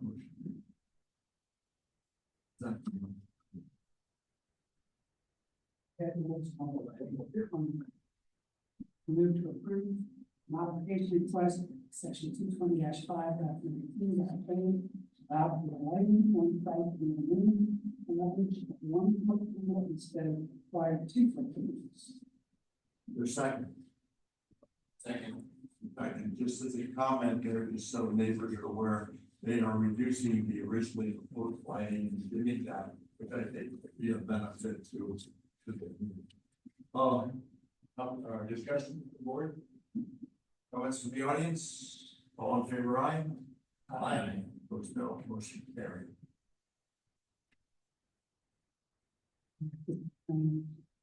Move to approve the preliminary final development plan for 2210 SB Drive, EOT filing 23-11-01. One conditions listed in staff memo. Is there a second? Second. And is there, when if those conditions aren't met by a certain time, the plan will be, that's normally. Yes, Okay. condition number 12. And you're aware of that. Yeah, very well. Discussion. This again is we're taking action on the land development plan modifications that are approved in the company that. We are not taking action on the parking, but I think that everyone in this group has witnessed that. Nobody with any support on this board for eliminating parking or having Aspen Drive no parking. I think that's the future point we'll look at, most likely trying to limit parking. Street. I hope it's received with good will. Is there question, comments, you on motion? All in favor, aye? Aye. Opposed, no. Motion carried. Okay, so, you've heard that, we will be back, and we'll do a meeting, and, you have the condition that the plan is accepted. Ladies and gentlemen, stay for the whole meeting, but if some of you were here just for that and choose to, it's understandable, but thank you for coming, and I hope that your input is important. We want to hear that from the community, and I hope that you've gotten some degree of confidence that we aren't going to bulldoze this through, and we're going to try to have a situation where a commercial business owner can use their property for intended use and not be adversely affect the residential and vice versa. So I hope that this is at least the beginning of a win-win. And I would suggest that staff, if we move forward and have this on an agenda, the traffic, the no parking, how that's ironed out, to be notified and property owners that we're here tonight. We will all be notified. Okay, thank you for coming.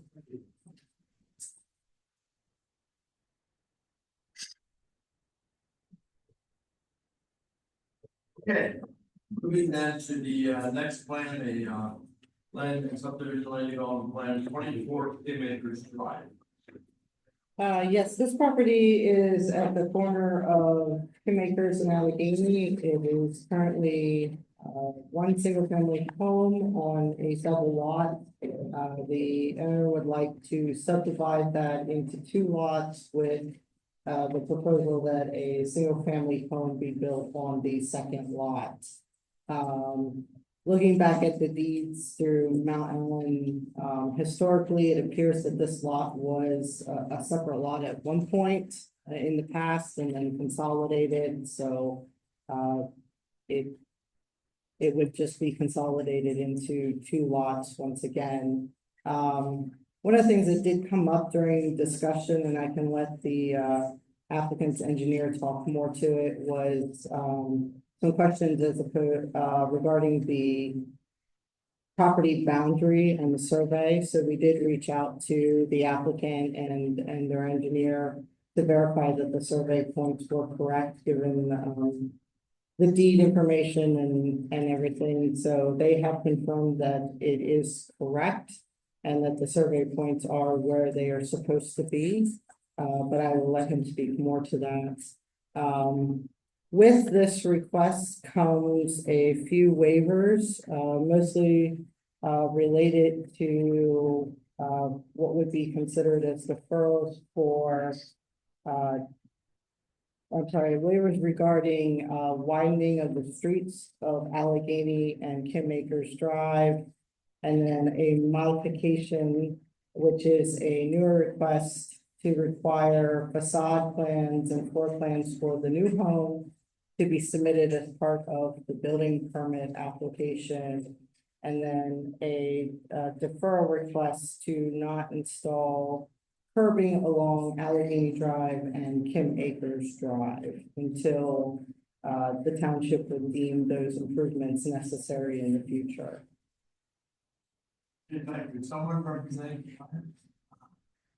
Good evening, John, you can find, your representative, also give you a whole, which is, Mr. Danny, on the track. Jan did a very good job explaining what the plan is all about and, explaining the two waivers, modification, one referral. There is one other action item as far as opening the street in 5 years of paving. But as far as the recent information that we received from the township, from Jen, and specifically that there was a request for us to revisit our property boundary from a surveyor standpoint. I had two different conversations with the surveyor, Hershey surveying, regarding the boundary, how it was established, and the confidence of his work in that boundary. And he is 100% confident that our boundary is accurate. To stay behind him.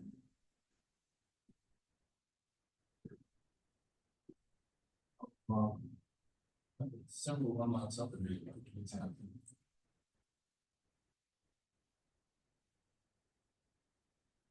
I'm surprised, given how much work we had to do to subdivide the line.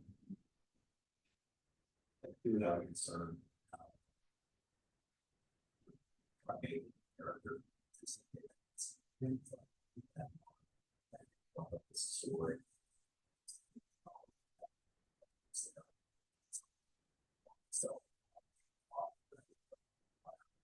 I'm not sure what his intent is right now. Speak for him on that.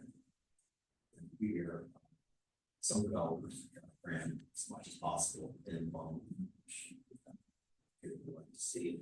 We are probably working on that text amendment and clarify what density should be. And this matches that standard, which is nice to see. So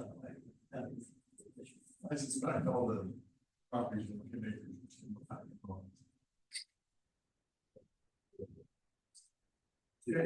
Comments from the audience?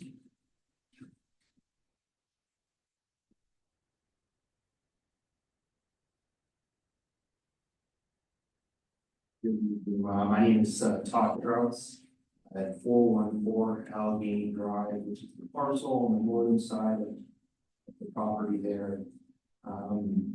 Richard, I know it's simple, but I'm the neighbor there, so I would like to make sure we use due process here, okay? So I agree. So my profession, I am a licensed civil engineer, just happen to be the neighbor with the license. I just specialize in traffic engineering, so surveying is not my discipline. I had a lot to say about the previous conversation, but that's not why I'm here. The reason I'm here is to bring light to what the discrepancies are, specifically. So for those two northern boundary lines on my property, to kind of create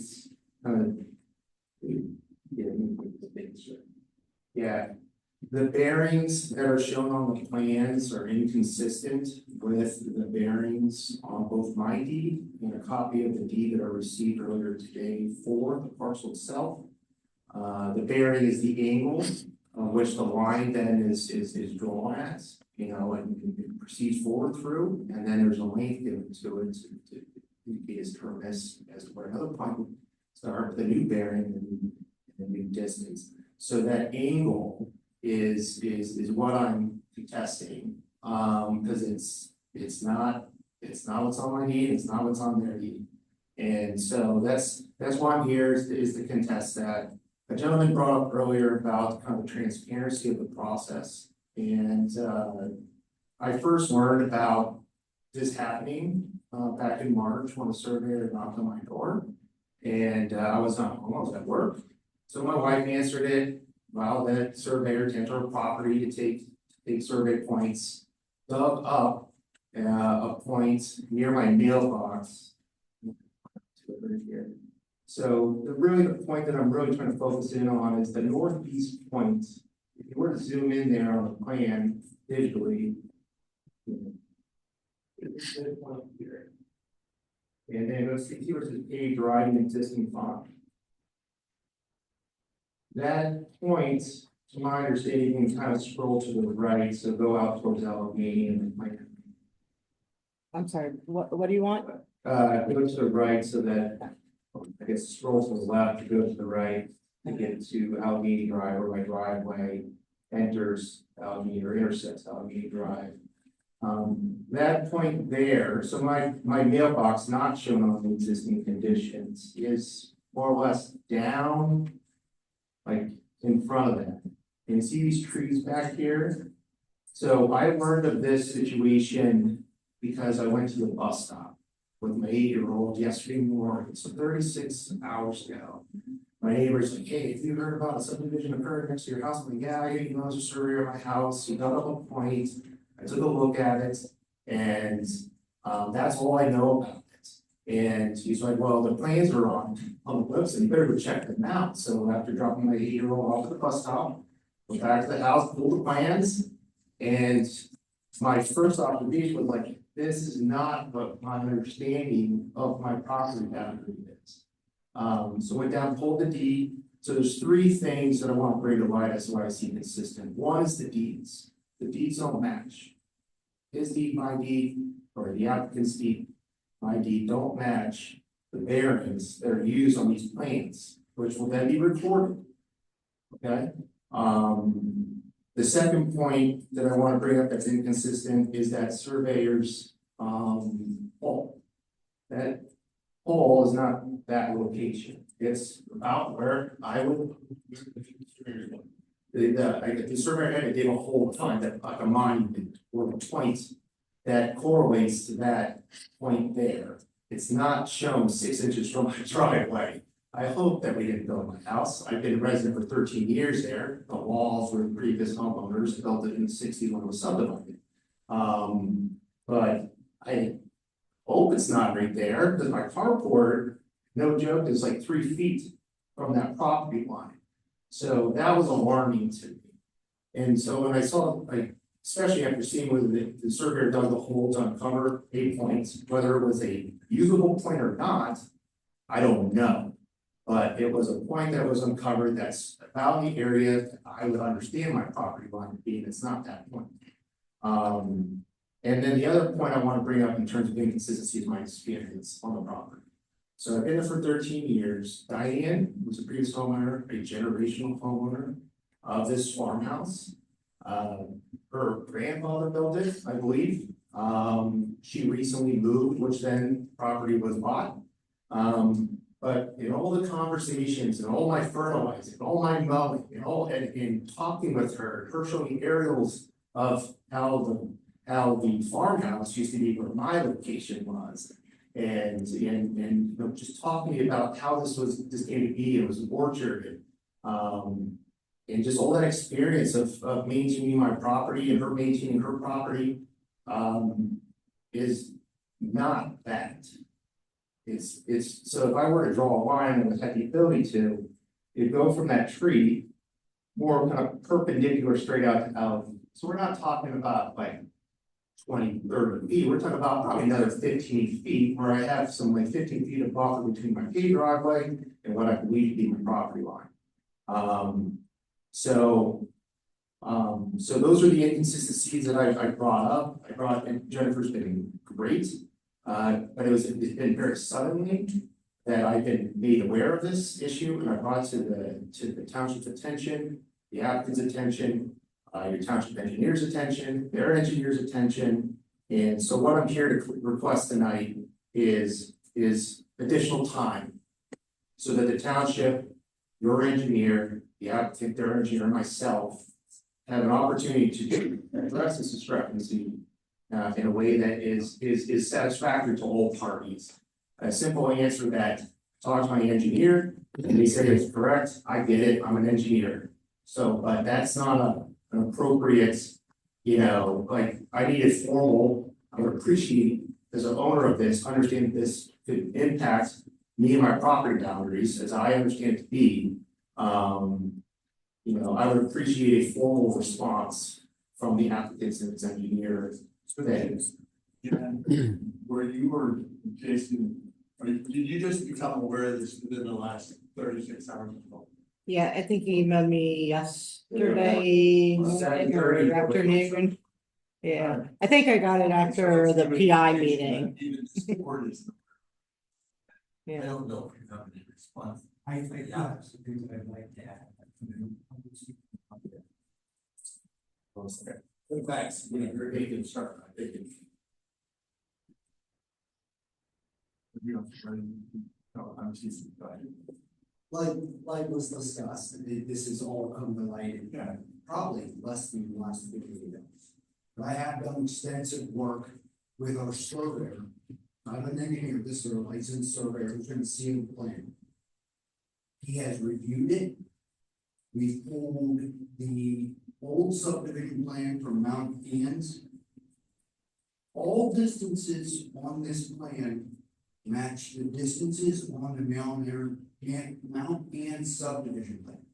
Bearings can be different from a deed. The basis of bearings for a plan dictates the bearings. So if you go back to the Mount Ann's plan, every bearing on the Mount Ann's plan is 7 degrees roughly different than our bearings on the plans. Every distance matches to a T.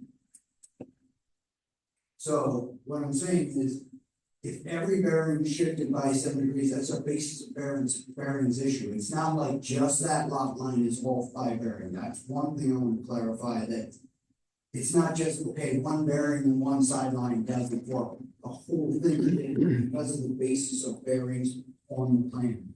The mounting plan doesn't say or state, it's like a 2-sheet report plan, doesn't say what the basis of bearings was. That's what your deed's written from years ago. So if you pull old deeds, it's written from the old basis of bearings. In today's world, a surveyor does a survey based on state plane ordinances. That's more common in today's world. In past ages, it was deep north. They're different. So basis of bearings can be different all the time. That's not uncommon. That's the only thing I want to be clear up. All distances match the recorded subdivision plan. And they found a few pins out there, oriented it with the streets, and that's how we got closer. Your surveyor, knowing that there's a discrepancy, I would have went to the next slide. Mr. Trucks. Mr. Truss. Because you're not, I agree that he's certifying it, but there's lots of things that you do that, that's our lawyer there, but Yeah. it's really, there's lots of things you don't know about the survey. Actually, interviewing adjacent properties, or the items, or they think property, all these things come into play. But again, as a township, we usually would take their professional say. It's not up for us to dispute.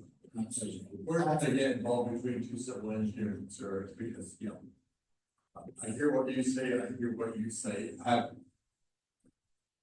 you guys spoken? I didn't even know who was questioning it, to be honest. But what is the negative if we were to defer this for 2 weeks, a month, and I wouldn't say there's a strong negative. What I would say is, us as a team, there's not much more we can do. Yeah. Okay. To prove ourselves. Now, if they think there's something different, I think in these type of cases, then it's like, okay, hire your own surveyor to prove that this surveyor is wrong, let the two surveyors. Yeah, I just don't know what, I guess our surveyor, what else can be done, But I mean, you come to us with credibility because you're representing a landowner, you're a certified, whatever you are, civil engineer or something like that. You have a bona fide surveyor that's licensed. So we as a board, there's no reason we shouldn't accept that information because it's certified, it's documented. Now, a resident has committed and contested that. I agree with you. If there is a discrepancy, then it really is with you and your surveyor. I mean, I think the burden of objection is on you and not the township because we've gotten credible information by which we would and our staff would make that decision. So I might suggest, I don't think it's this board's responsibility to verify your deed or where the pins are, whatever. I think that's usually the professionals. Yes, Mr. President, the case law is really very clear that a municipality cannot deny approval of a plan based on boundary dispute. That's a function for the judiciary, i.e. the courts, essentially to be a private civil matter between the landowners. So as long as the plan otherwise meets all of the criteria of the county Saldo zoning ordinance, it would need to be approved. Well, thank you. But the boundary dispute can't be a basis. Okay. And let's have a discussion on that, but I think at this point, that's exactly what it is. That's all we've heard. Negative so far. I just provide a response. To the engineer, to our solicitor. To me talking about it. So I agree, but I just want to make it clear, this isn't between two engineers, this is between one of your citizens and in developer, somewhere in that tab.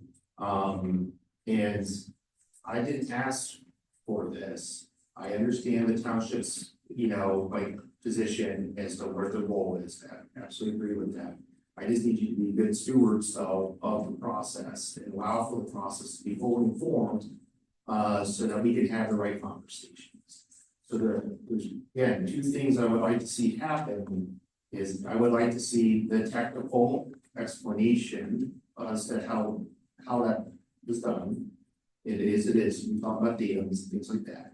I want an explanation as to what datum was used for it, what datum is used for our needs, and the textual explanation as to why there's differences in bearings. And the other part that, that I'm looking for is I would like an explanation as to what happened to the pin that was unearthed in my yard. And like what transpired from that point? Why was it thrown out as an acceptable point? Because I pulled up the clump of grass and it's sitting right there, so it's there. And I tried to find it last night in the rain, but with the growing season, I was unable to locate it specifically. So I would like an explanation as to what that point is from their engineer, so I could feel comfortable that like this isn't being approved and pushed forward, and I have a property 6 inches from the driveway. And if that is the case, when all said and done, I'm fine with that. I'm all for the development itself. Don't get me wrong. That's fine. It's just so vastly different than my understanding as to what it is. And I just want the right person. Okay. I hear that, but I think based on solicitor's advice to this board, and we can't deny action based on a boundary dispute. And so it's disingenuous to the applicant if we do try to block that, because it's something that this board has no oversight in terms of our action. I'm not asking for the board to deny, I'm just asking for more time. They have to give us more time. We can, the applicant can ask. We have a deadline, we have to act on the plan, but that is, what is your name? I read our last, 11/20 is our last. Yeah, this plan end date is at Friday, so you have to take action tonight. So then, yeah, But I just found out yesterday morning via bus stop conversation. I thought perhaps we could pay for. We can, do that. That's fine. Thank you very much. If you can, what is next, it's an approval. So, then what the other author is, Mr. Kyle, maybe I was his own surveyor, maybe better. Trying to assess their methodology. Well, if there is a difference, exactly. that is a possibility, but we are obligated to act on the plan based on solicitor's advice. Boundary, we have a deadline of this week. So the applicant could say, okay, I grant you an extension of 30 days, 60 days, whatever, but we cannot grant that. We can react to this request. We can't grant so. And you know, we can respond that way if you agree with 30 day or. Fine for. Quite frankly, I had this discussion with my client before I came here. I knew this was a possibility that you guys would feel like you're put in a position where you're not respecting or protecting your residents. I think our client is willing to do that, but doesn't want to do it open-ended. Like, okay, granted time, what if no survey area is done? What if we're back here and how much time do we grant? You can determine that by requesting the amount of time to extend. I have a letter prepared along with me tonight where I can fill in the number of dates to say, here's a time extension. Jen, what might you suggest in terms of very thorough? I agree with the applicant. It's a little disingenuous to say like, oh, well, we'll go back next year, but 30 days, 60 days, what? Well, I mean, typically with boundary disputes, that's a civil matter that we don't get into as a township, so, if someone's, let's say, putting up a fence on their property and there's a boundary dispute and the person applying for a fence permit has a survey and the neighbor says, well, I don't think that's where my property line is. They typically get a survey, and then if the results are different, they work it out civilly. That's not something the township gets involved in, so we don't have a lot of experience on timelines of when that all gets resolved. And it doesn't happen very often either, so it's not something we hear about.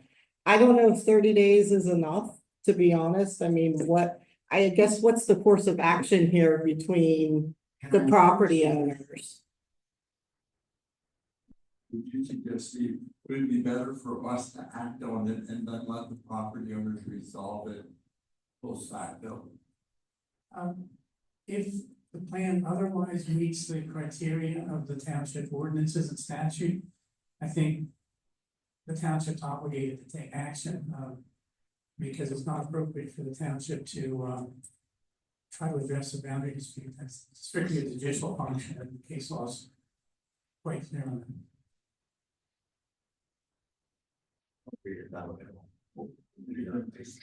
If there could be courtesy between potential neighbors and all that, and yeah, it's expressed a concern or, yeah, that he would accommodate a reasonable consent, Mr. Brown, have a survey. I'm not taking issue with that, Mr. Fairchild. What I am saying is legally, the township's extent of their jurisdiction is limited to addressing the plan under the zoning ordinance and applicable statutes. So a boundary dispute is not a basis for either denial or delay of an approval.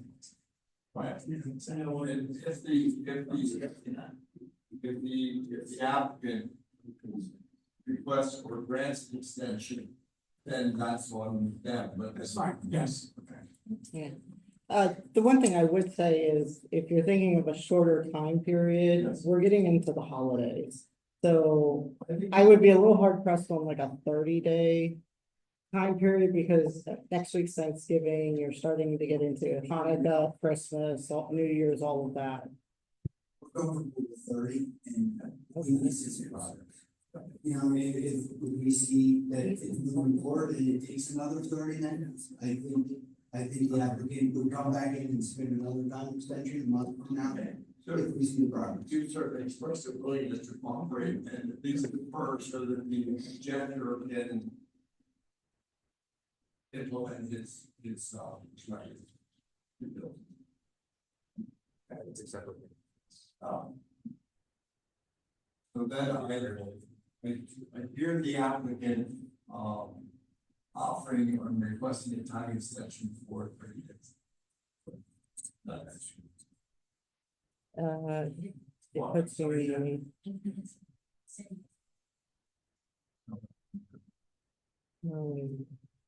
Can we at least do till the end of the year, because I just wanna make sure we have enough days to meet the second meeting in December. That'll be always on. Because that would put us at the December 18th meeting, so, and then we would have enough time for any. Okay, you're okay with December 31st? Still no, Great. Yes. Motion to, John, I'm sorry, you sign this. Yes. Extension to December 31st. Thank you. I'll stand one copy. Thank you. that's what we're doing. You're seconding. You're not approving it, you're second. Second, I'm sorry. Thank you. Thanks, Scott. Thank you, discussion. All in favor, aye? Aye. Opposed, no. Motion carried. Look at that, we're back. Well, we talked about parking and asking, we're talking about plans and 10 acres. Oh, now we go to, on chance. All right. Yeah. Thanks for your, personally doing your survey or how, good.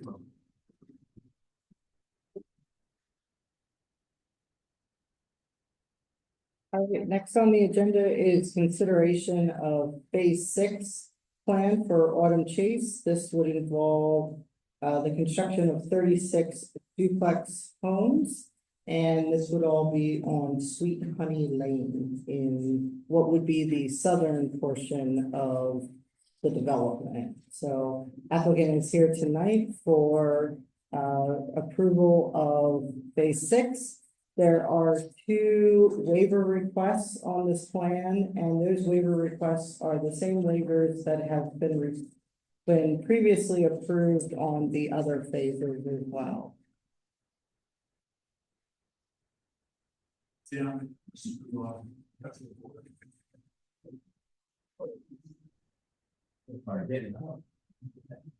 You're so young. Every day I feel good. Joel McNaughton with Ursa Road Associates. I don't have much to add. This is the 6th phase, final plan. You have 2 waivers and, have been granted through time.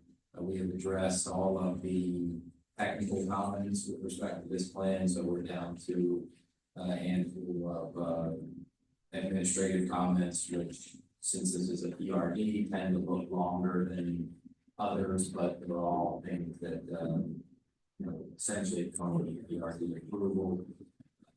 Many of them have already been addressed. And I think comments or questions. These are road to be dedicated to the township. Yes. And then these are, would not be single lots, it would be a bank community. Right. They're all individually owned. Individually owned, bank community submission, right? And then the parking area is maintenance.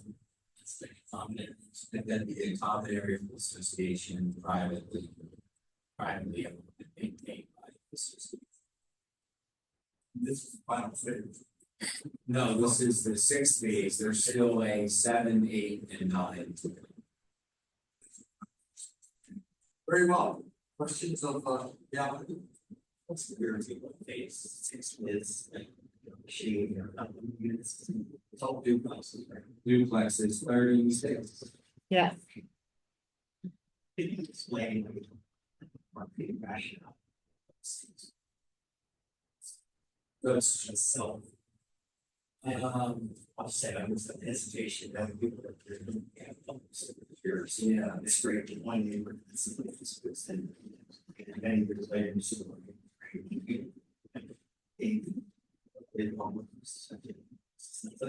one of them. So, it's generally, someone that, with the duplex buyer so far in auto takes, is somebody that no longer wants to cut their own grass, and all of their stuff, because the association takes care of all of their exterior maintenance.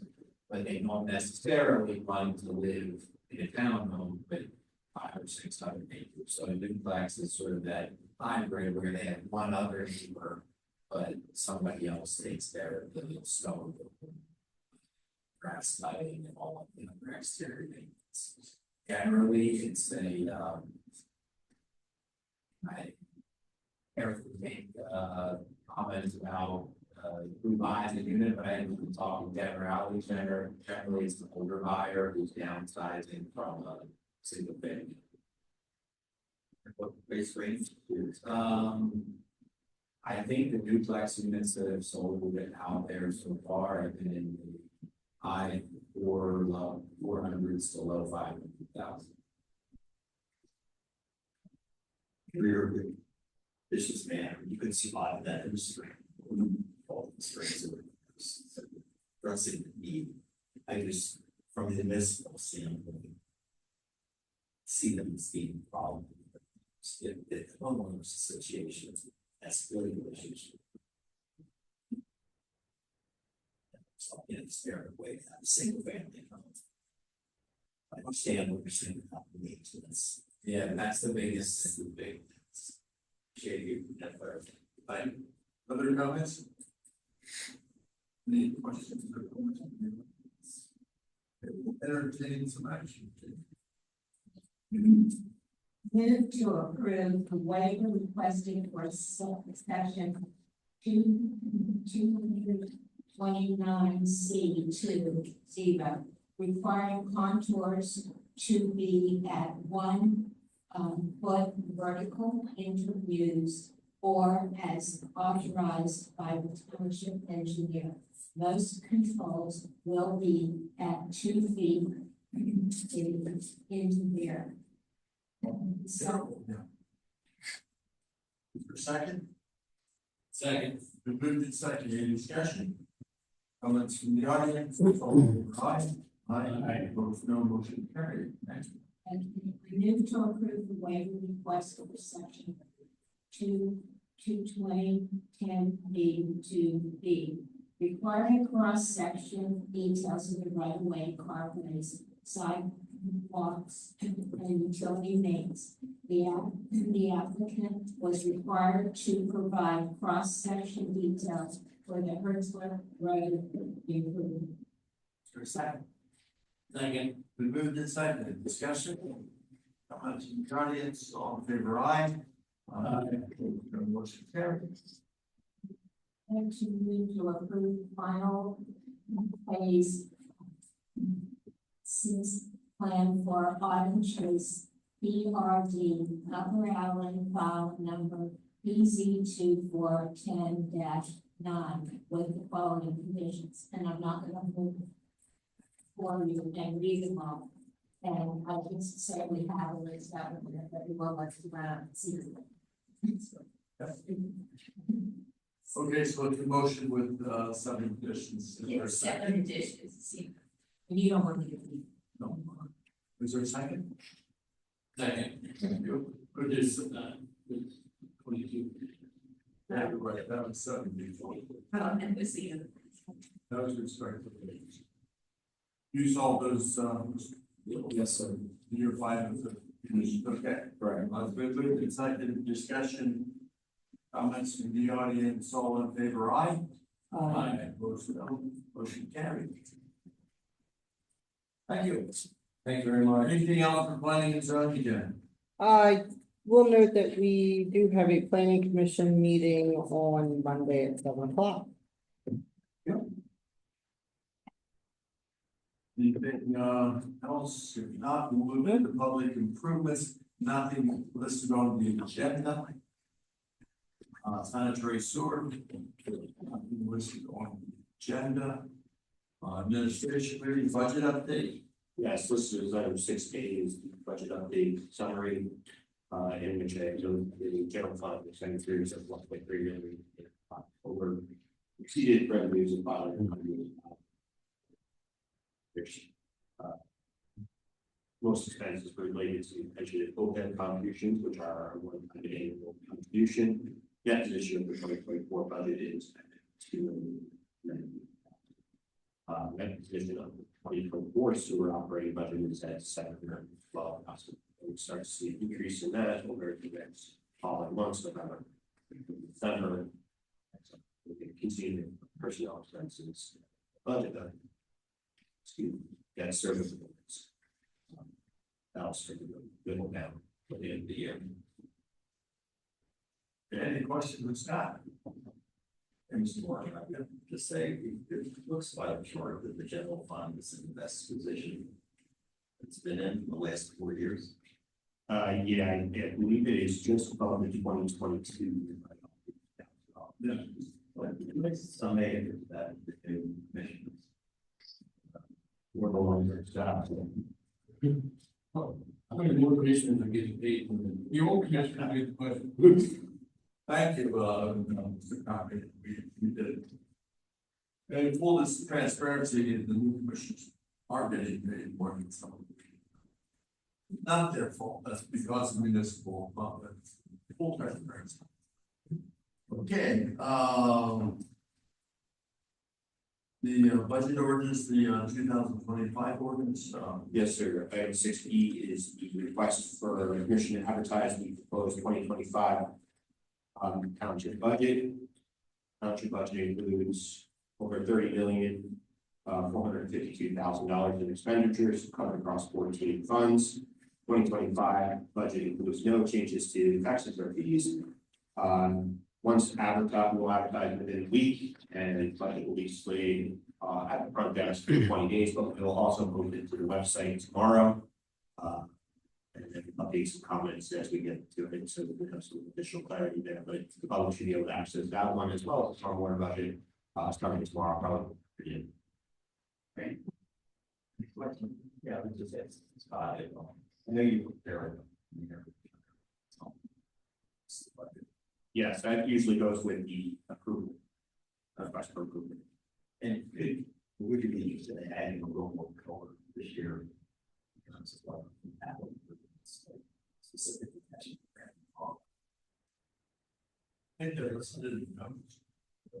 Yeah, the budgetary notes happen, but I will attempt to add some flair to the accounting memo that I created. thank you. Any questions?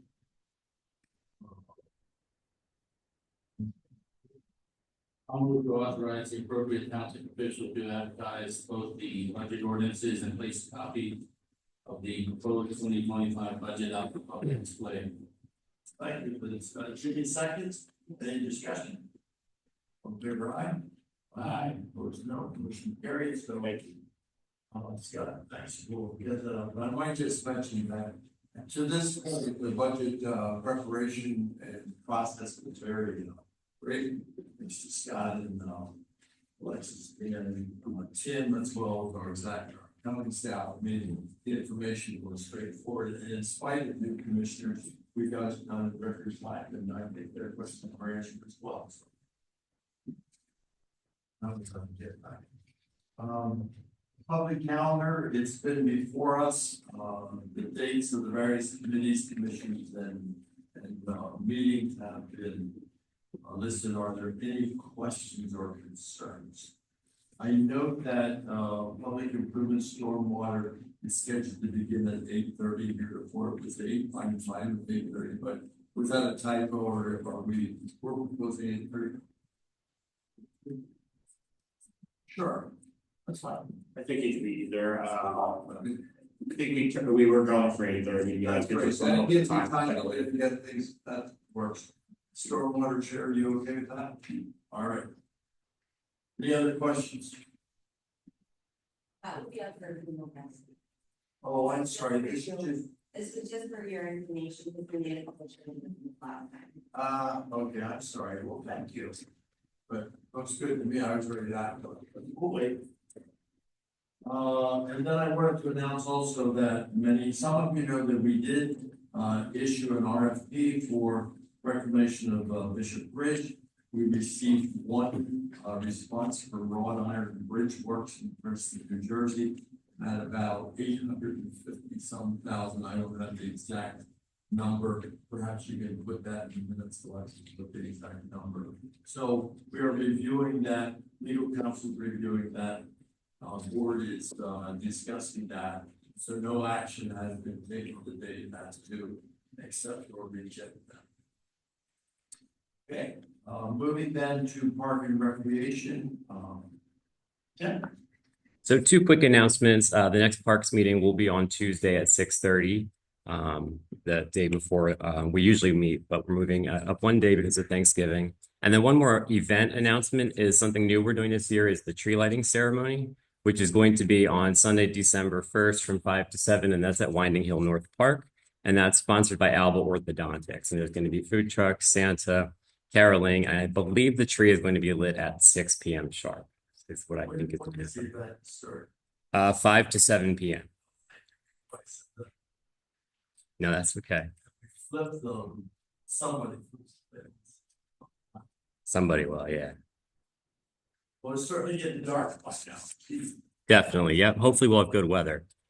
And then the other thing before the board is a memo that is asking for a resolution to be submitted with the DCED local share grant, which is a statewide gaming fund grant for $1 million to expand the Trails and Generations Park.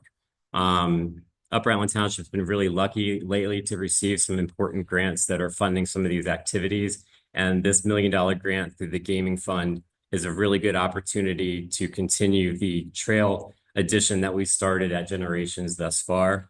The plans and budget, of course, will go to the Parks and Rec Committee and for the public to see, and then, of course, eventually come to the board for feedback and eventual approval. This resolution is just going to allow me to apply for the grant and move forward with that application. And maybe it's slightly out of order, but you did mention the grant last one we have. And put you on the spot. We just got a big grant that's going to help us with the park, and then you also got a grant that's helping us with equipment purchases. So, does someone know offhand what the amounts were? Sure. So the one for Grantham Park was for $250,000, and we received a grant to purchase a new swap loader and leaf vacuum for $200,000. It's always straight then.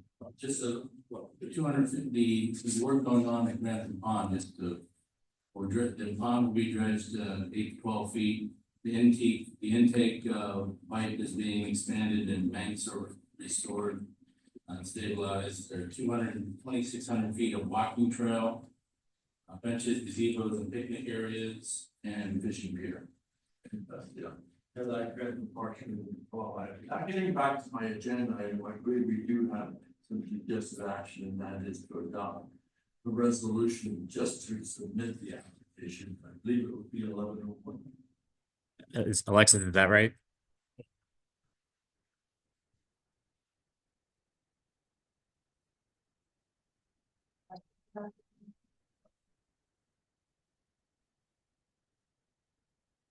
Bailey, 450 East Lisburn Road. Is this a grant that requires matching plans? It does not. And do we have some specifics about what this grant would be, asking for? The grant will be asking to continue the trail project we've been doing at Generations. The specific plans and budget will begin to be presented on Tuesday at the Parks meeting, but it will be for trails. So I submit these grants, they're very specific as to what you want. What you're requesting. Correct, yep. We have those things. Yeah, we do have a draft plan and a budget, which we presented to the Parks Committee on Tuesday. How are we gonna get to that? So that will be at the Parks Committee and we can post it online. And we are applying for the trails, but we don't necessarily need to know exactly where they will be or how they will look. We have a draft plan, but that can change a little bit once we submit the grant. We just can't take it from trails to some other building or something like that. Thank you. That's one of the questions. The grant is due on November 30th, like 10 days from now, The application is due. And there's supposed to be a specific detail in the application. But yet, you have nothing to show us tonight. So the application will show the current draft plan, but we can certainly change those specifics. It's just a matter of making sure that we continue building the trails. If the grant application is for the trails, we can certainly shift that. But that's what's going to be submitted on the 30th if the board so wishes. And special interest in the site. And have been at it nearly 5 years now, advocating a certain decision. Ran on and get elected to the board. And you're suggesting that, give away our authority as duly elected officials for Park and Rec Committee. That is not being suggested at all. Yes, Mr. President. No, it is not.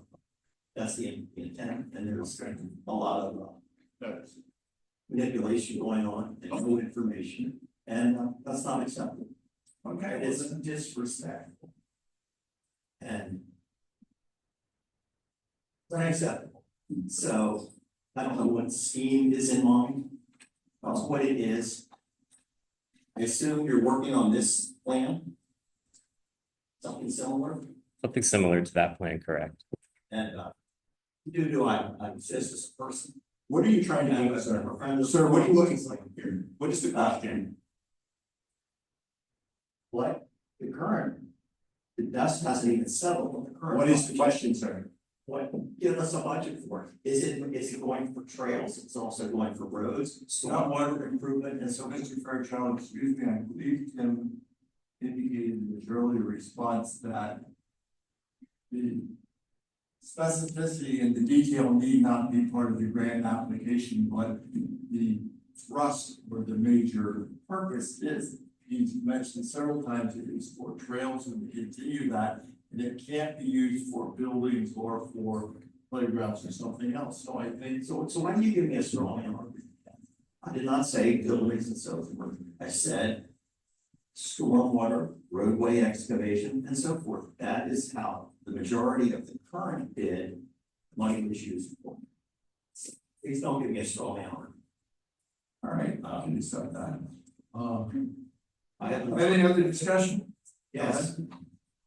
Oh, we have more public, good.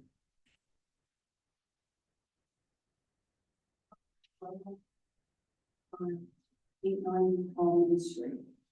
Hi, I'm concerned, I'm a little bit vague on what is a generational park. I live on Winding Hills, so we have the parks there. And when I looked at the plan, I came and put the acorns in for what I thought. And I find that, to me, and probably most of the people that put the acorns in, the park is further out than Winding Hills. And that seems to be the place where a lot of people could walk, and we could have the fairs and everything, and that seemed to be the best place for an amphitheater. Or you have the parking. And I don't mind it there. And I think it's a logical location. So, I guess since I'm not clear on where we're going with this generational park, and it's a lot of money. It's going to be a lot of money to maintain it in the future. I'm not too sure how many people are actually going to use it. Okay. When the property was first bought and it was conceived and we had planning sessions like the reference. The idea was to have passing park and we've committed or have said numerous times, that's not going to be for competitive sports or very active uses. And so we're starting and it's going to be a long term. You're right that an amphitheater was suggested there at some point, but we've said before, and I'm sure that it will occur, that if in fact an amphitheater ever is built there, I suspect that will probably be most likely the last function that's there, probably a decade, if not longer. So that could all change, and it has the ability to do that. When we started that process of planning with Circuit, that's to try to get some input, what the needs are, how we might move forward. That's going to change in 5 years, 10 years, as citizens change, as boards and commissioners change. The idea is that we're getting it started, we're putting some things in, and I think you have a good suggestion. Maybe Whiting Hills is a better spot for an active event, but that again is not what we're looking at. But still good input. I don't want to minimize your input, but right now we've gotten the project started. We have a perimeter path. There's more paths for proposed. That's maybe Mr. Wedley indicated. If in fact we're awarded the grant, then we have an opportunity to fine tune it in this board and other groups. Mark and Remy indicate exactly where we do it, what we emphasize. But this is just the beginning process to try to get more external money to help offset the cost to citizens to build and develop our attribute, which we think will be positive in the future. And as I mentioned before, as we look at every year's process and projects, etc., they're discussed at the board, they're discussed at Park and Rec, and this is an iterative process. And so there's some things that were conceived or talked about early on, probably will never see the light of day. And I would suspect there are some things that we haven't even thought of that might be incorporated. I mean, who would have thought 10 years ago or 15 that it become a wall? Well, now it's the race. So what's the next thing that might be the race of success for that park? We don't know, but that's part of the planning process. Well, since it's so vague, would you say, see, pickleball is also included in the climate, right? Is that correct? I mean, the plan I saw had pickleball, which generations more, I mean, generational, yeah. That was one of the ideas, you're right, that was So how do we know what's going to be there? I guess because we're not too sure by Wednesday. Yes, you don't. I mean, I think what you do is continue to come to meetings, participate in Park and Rec, look at things that are on the website, etc. But no one has the crystal ball that's going to say what we can see of now is exactly what's going to be built in years from now. I mean, planning and capital projects, I've done it all my life. It's an iterative process, and very seldom when you sit down with a client or an owner and conceive of the building and or the athletic field or whatever it is that you're going to build, very seldom does it end up when the ribbon's cut exactly the same as you started with. That's the beauty of planning. But I think you suggest communication, openness, involvement. That's what we're doing. Yeah, because it's very vague, just walking, and it's all grass. I don't know, I haven't seen the location. You can't trace yes on it. Right now, the park is closed. Yes. So when would we be able to see it? Well, Get an idea. Well, what I would suggest you do is stop by the township office and set up an appointment, because we do have plans, at least that were thought of what we were going to build, 2 years ago. Look at those and there, that's the best way to get an idea. And I suspect if you want to go walk on it someday, probably that's not a question, but just be cautious because it is a construction site. There's some places where there's holes in the turf, etc. So I'd suggest you do that in your own risk.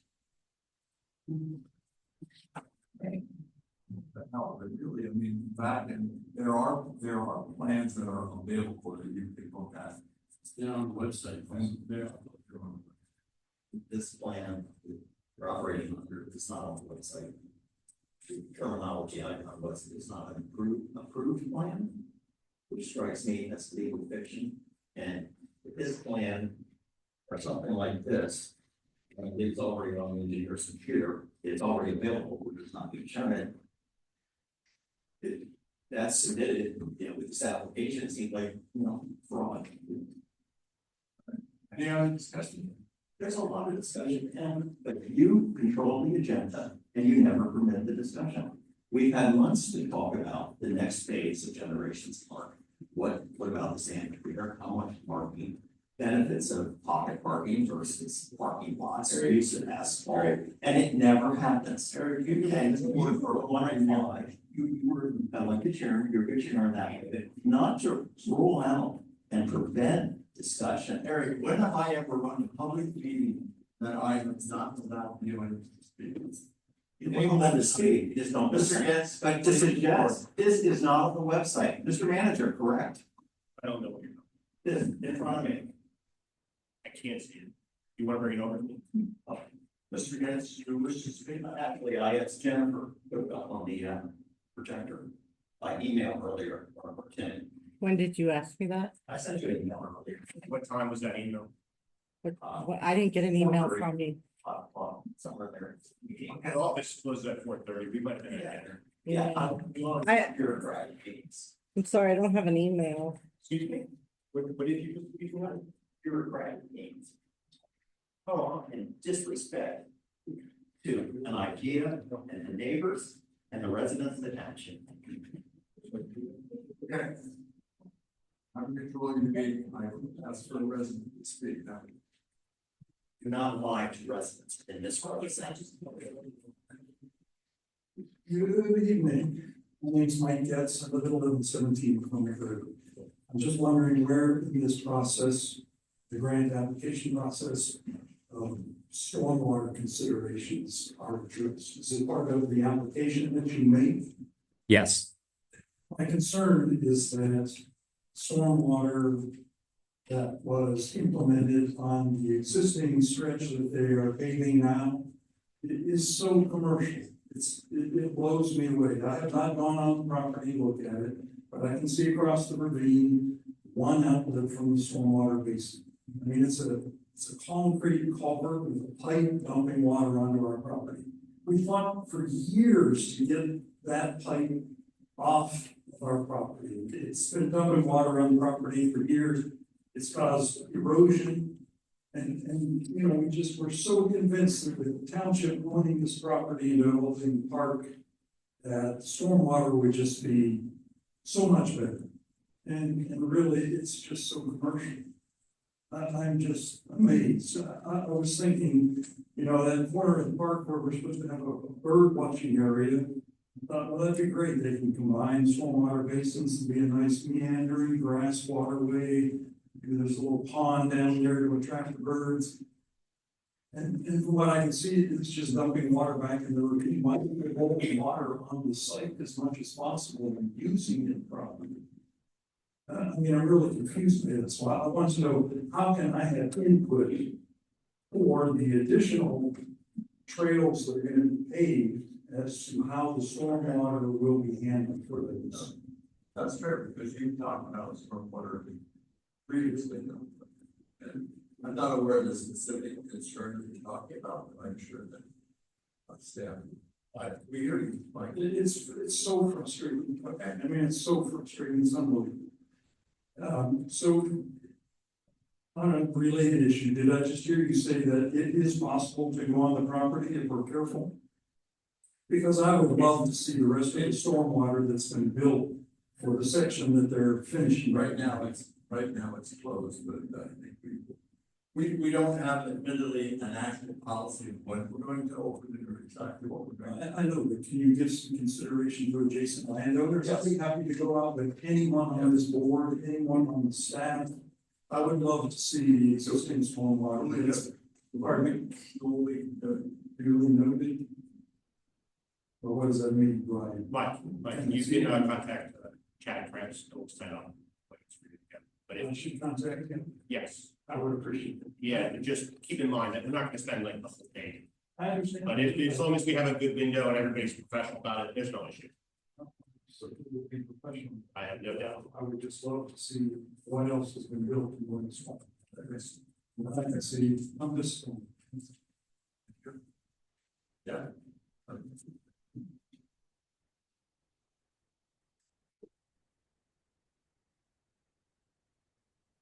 Agreed for Austin Avenue and Chairman of the Stormwater Authority. So after our Stormwater Authority meeting, this week, I went out to the property and walked it, and I think we'll be happy with the stormwater movements that have taken place so far. I was certainly impressed. There were pipes in place that dump water in your direction. That's the flow of the water, it's the natural topography, but they created holding basins inside the property to slow the water down. They created small holding basins at the exit of the pipe to hold slow the water down. So that there's been extensive improvements on them, in my opinion, maybe not yours, but in my opinion. There's also a larger holding area up at the top. I think, and I'm not a professional, but my opinion would be to pipe it all the way down to the bottom would be very expensive. So they're trying to manage it the best they can with the flows that they've got in that area of the park. And, I'd be happy to go out too and talk about stormwater, since that's what we do. I would love to be proven wrong. And I hope you'll see that there, and there's actually a rather large basin on the other side of the property. And I think it would make sense too to have Jason along to I was gonna suggest. how stormwater flows, because just as we heard earlier in the meeting, people on Aspen concerned about Turkey Hill and car wash. That one doesn't even come across one, right? That goes down Oakley Hollow the other direction. So there is a crown to that property, and some of the water breaks to the north and some to the south. I was impressed, and to Commissioner Fairchild's frequent complaints, you have to do the infrastructure first. Sometimes if we're gonna be moving ground around, we don't want to move ground around and do stormwater later, and in the meantime, you get stormwater you had no idea you would ever get, because it's not suggested. So I'm very happy with the way the plans for stormwater have come about. That they've taken major steps early on to control the stormwater. I'm sure there's more to come, but I was very impressed with what's been done so far. That's just my 2 cents involved. Well, I like to suggest, I was gonna suggest to staff that when you chat, when you do go, if Jason's available and willing, I think that would be a good dialogue. Can you see an issue with, like, water being passed, like that working law, and it's speed slow, flows down and slow, is it gonna like kind of channel under that? I'm not an engineer. My thought process is with that pond they have there, that it's not going to be as a direct, there was just a pipe there before when I walked that property when we first bought it. It was a single source pipe that pointed one spot, and if it wasn't eroded, there was something wrong, because any water that was coming out of that pipe was going in one direction, and it was focused, and it would certainly have volume and velocity to it. To me, it appears that the basin that they created at the outflow there, should stop that, and when it overflows, I would think it'd be more of a sheet flow over, kind of like the topping of a bathtub that overflows. It's not going to be that one point coming out, but yeah, the water will still flow that way. There's not anything reasonable you can do to prevent any water from rolling off that property. It's always rolling off that property. You can slow it down, you can hold it, and you can make it come out in a gentler fashion, but you can't make it just disappear. That's I'm not an engineer. Oh, excuse me, I'm so much, to say about it. Well, Wait, the microphone, sir. when it's your turn, you can speak. I'm gonna move you up here, okay? No, I'm not, that's what I'm taking the floor. I'm not. Just wait, sir, Sir, have a seat. Huh? Have a seat, please. Okay. You'll get your turn. So, I also made note of the head walls that they're using, which Commissioner Fairchild brought up. They're unique and they're new. They're plastic in their hull, and so they can be moved and set in place better than heavy concrete fixtures. And once they're filled with stone, they have the same weight as a concrete fixture, but they have no sharp edges. And in the park, I don't think you want concrete fixtures with sharp edges when kids and other people would be running around, walking off. So I think that was a nice touch to the stormwater that too. So that's my form of some other things. Sir?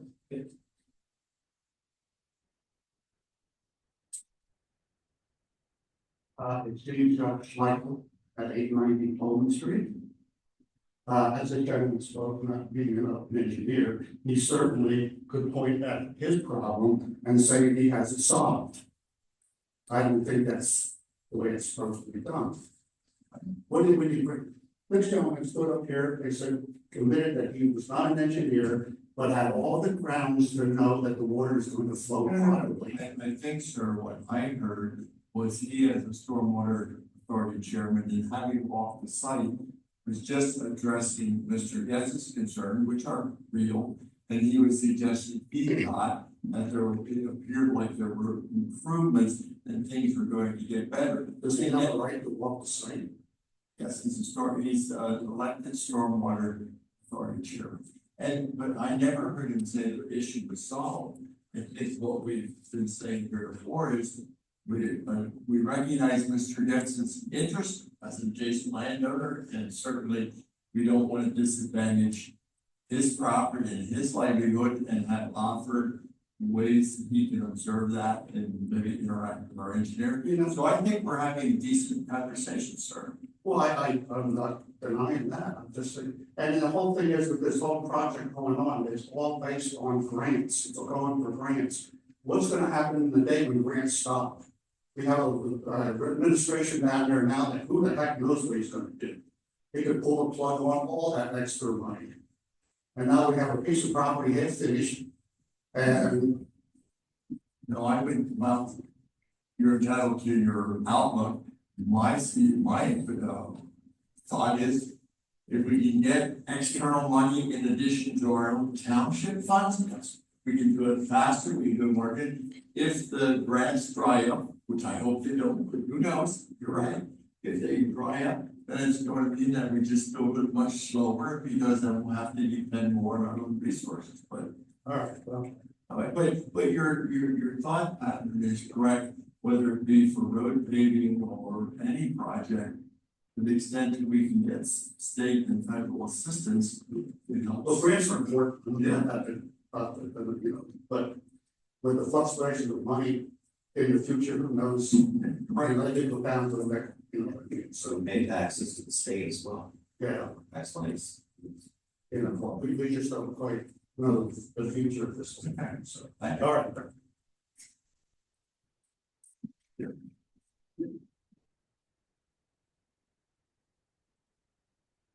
Running around the meeting, might then say, you hear that rain, like every good farmer, ex-farmer, that was beautiful. Jeff Williams, 334 East Meadow Drive. I'm speaking for myself, but I do chair the Park and Recreation Advisory Board for quite a few years now. First, I would share that board is composed of a wide variety of people from all parts of the township. And that board by ordinance does have a decent amount of authority. I respect the fact that this Board of Commissioners has always come and asked the Park and Recreation Board what their opinion is. I feel our opinions are resident-based. And I'll just kind of leave it at that. My personal opinion is we've been extremely fortunate at Generations Park to have a number of grants with minimal impact on our taxpayers. And like all of you all, I pay a lot of taxes. I don't mind some of it going to rec and parks, but opportunities for the grant before you right now, I think are rare. And the opportunity just to apply to expand the existing plan of pathways throughout this park. The sooner we get that done, the sooner we get more people into that park. And I think that's a goal of ours. I do know that there's some discussion about having based on Mr. Cochran's suggestion, having some kind of opening ceremony to allow people in there to, proctored so that you can get some explanation on what might go where, maybe. Master plans are in flux, they're always adjustable. We have a chance here, folks, for $1 million. And I urge you strongly to at least authorize them to put that in. We have an outstanding relationship. I do have professional friends in the Department of Conservation and Natural Resources and county planning and some other folks. And our township has an excellent reputation. And the grant writing here, my opinion, been retired for 10 years, but I think it's exceptional. You just have to look at what we've got, particularly for Generation Park. So to get the pathways in, that has always been, from the very first discussions I was involved with, the biggest priority. So I encourage that. And I'd also encourage everybody in the audience, if you have something to say, please come to the Park and Recreation Advisory Board meetings. Because it usually comes to us first and then we filter it up. We do the same thing that President Martin does. We ask for plenty of input because that's who we are. This is all one community. And based on that, I am personally disgusted with some of what I heard from Mr. Fairchild tonight with accusations of fraud. And I say this even though we're broadcasting. That's ridiculous. And that is not professional and it is not responsible. And so I'll just leave it at that. Again, Mr. Williams, I misspoke. The correct term is called control fraud. It's how you defraud a bank, manipulate data, methodology, information. I feel it was inappropriate, and I'll sit down. Your first comment, you made a comment about your committee that represents all areas of the township. And that is not true. So are you a brother too? I mean, the problem is, it really is down to values. A lot of people get upset. I grew up in suburban. And it's a wonderful place to raise your children. They have friends and so forth.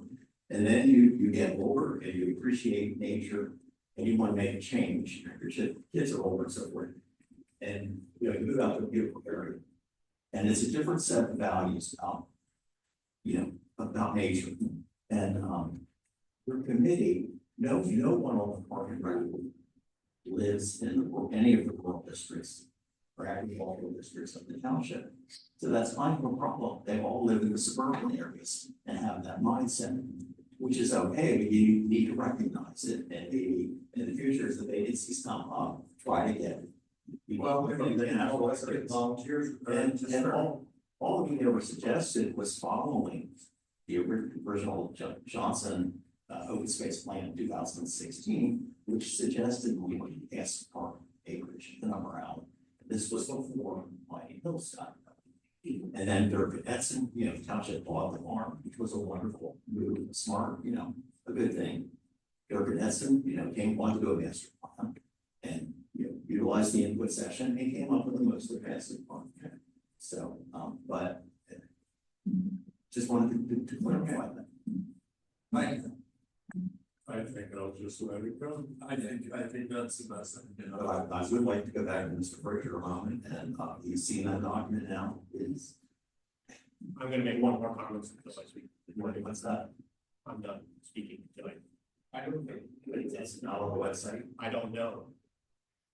That's an interesting comment from the township. All right, any other discussion on the issue before us in terms of the resolution to authorize the grant? It's more. I don't go for now. It's more like what's for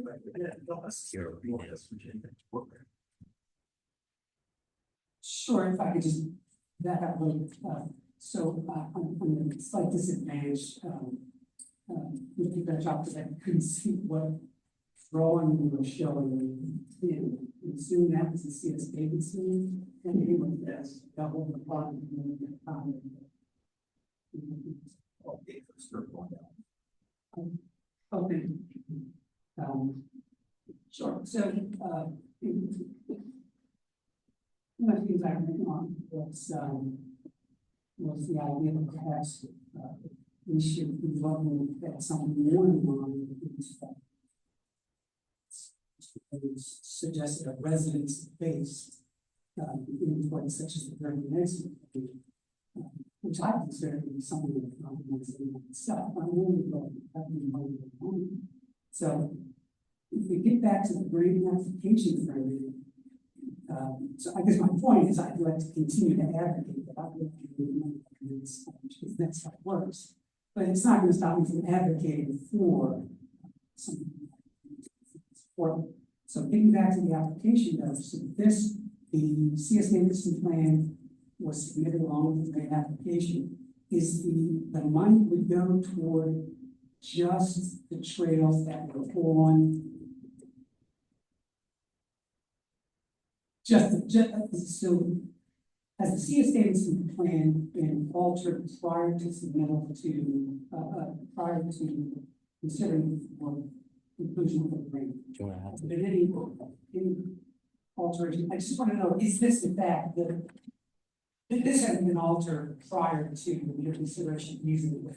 The particular document that you have in your hands is not being submitted as part of the grant application. The plan has been modified to exclude all improvements with exception to the perimeter trail that has not been constructed. It's approximately 4,500 linear feet of additional trail that borders the perimeter of the property. It completes, essentially completes the outer loop.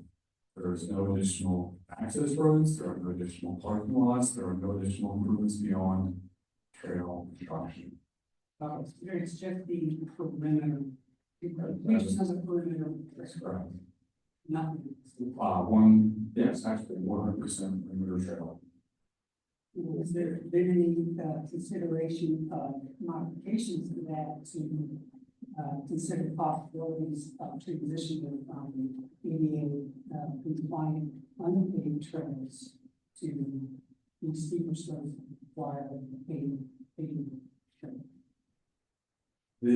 So the trail exhibit basically follows the outline that was previously guided by the Drake Nesson plan with slight modifications. It has not an engineered product at this point in time. Those decisions will have to be made during the design process. The cost estimate prepared does assume predominantly a paved trail surface with large sections of unimproved trails as well. I just want to thank Jason for responding to that. I wish I would have said at the beginning with legally compliance, it just didn't have more detail. Because it is truly, the perimeter trail, I support that. Even the wider one, that makes a lot of sense. Where I have the issue, I think, repeating myself, is the redundant interior trails being so long.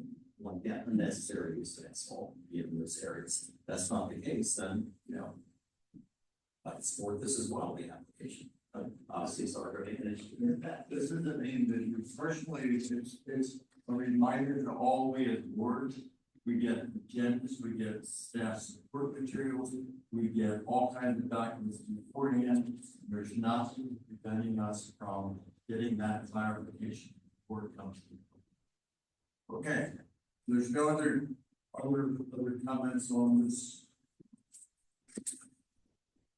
Okay, is anyone prepared to propose a motion with the recommendation?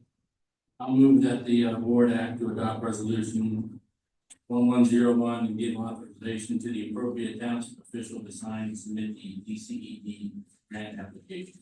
Is there a second? Second. Moved in second. Discussion. Question. happy to go in favor of this, as long as my understanding is correct, that grant money will be used strictly for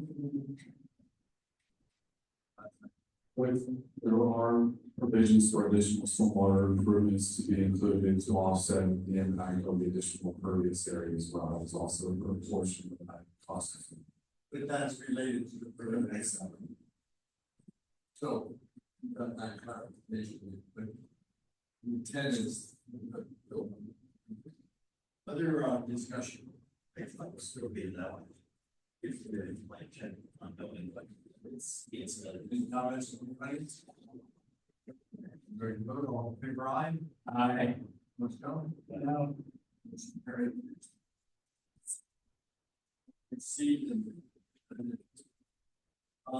Anything else on that? Okay, solicitor update. I have no report other than to mention that the case of the Westchester University stormwater fee case is still pending before the state Supreme Court.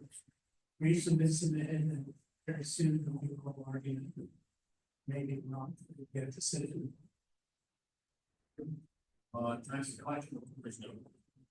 Council, we didn't have a meeting and budget for 2025, and just as a reminder, there is going to be the annual dinner meeting on January 20th. We will already plan. Let's get more information about that, and that meeting is going to be over at all now. That's what's going to be great. Union and Boston. Okay, maybe association.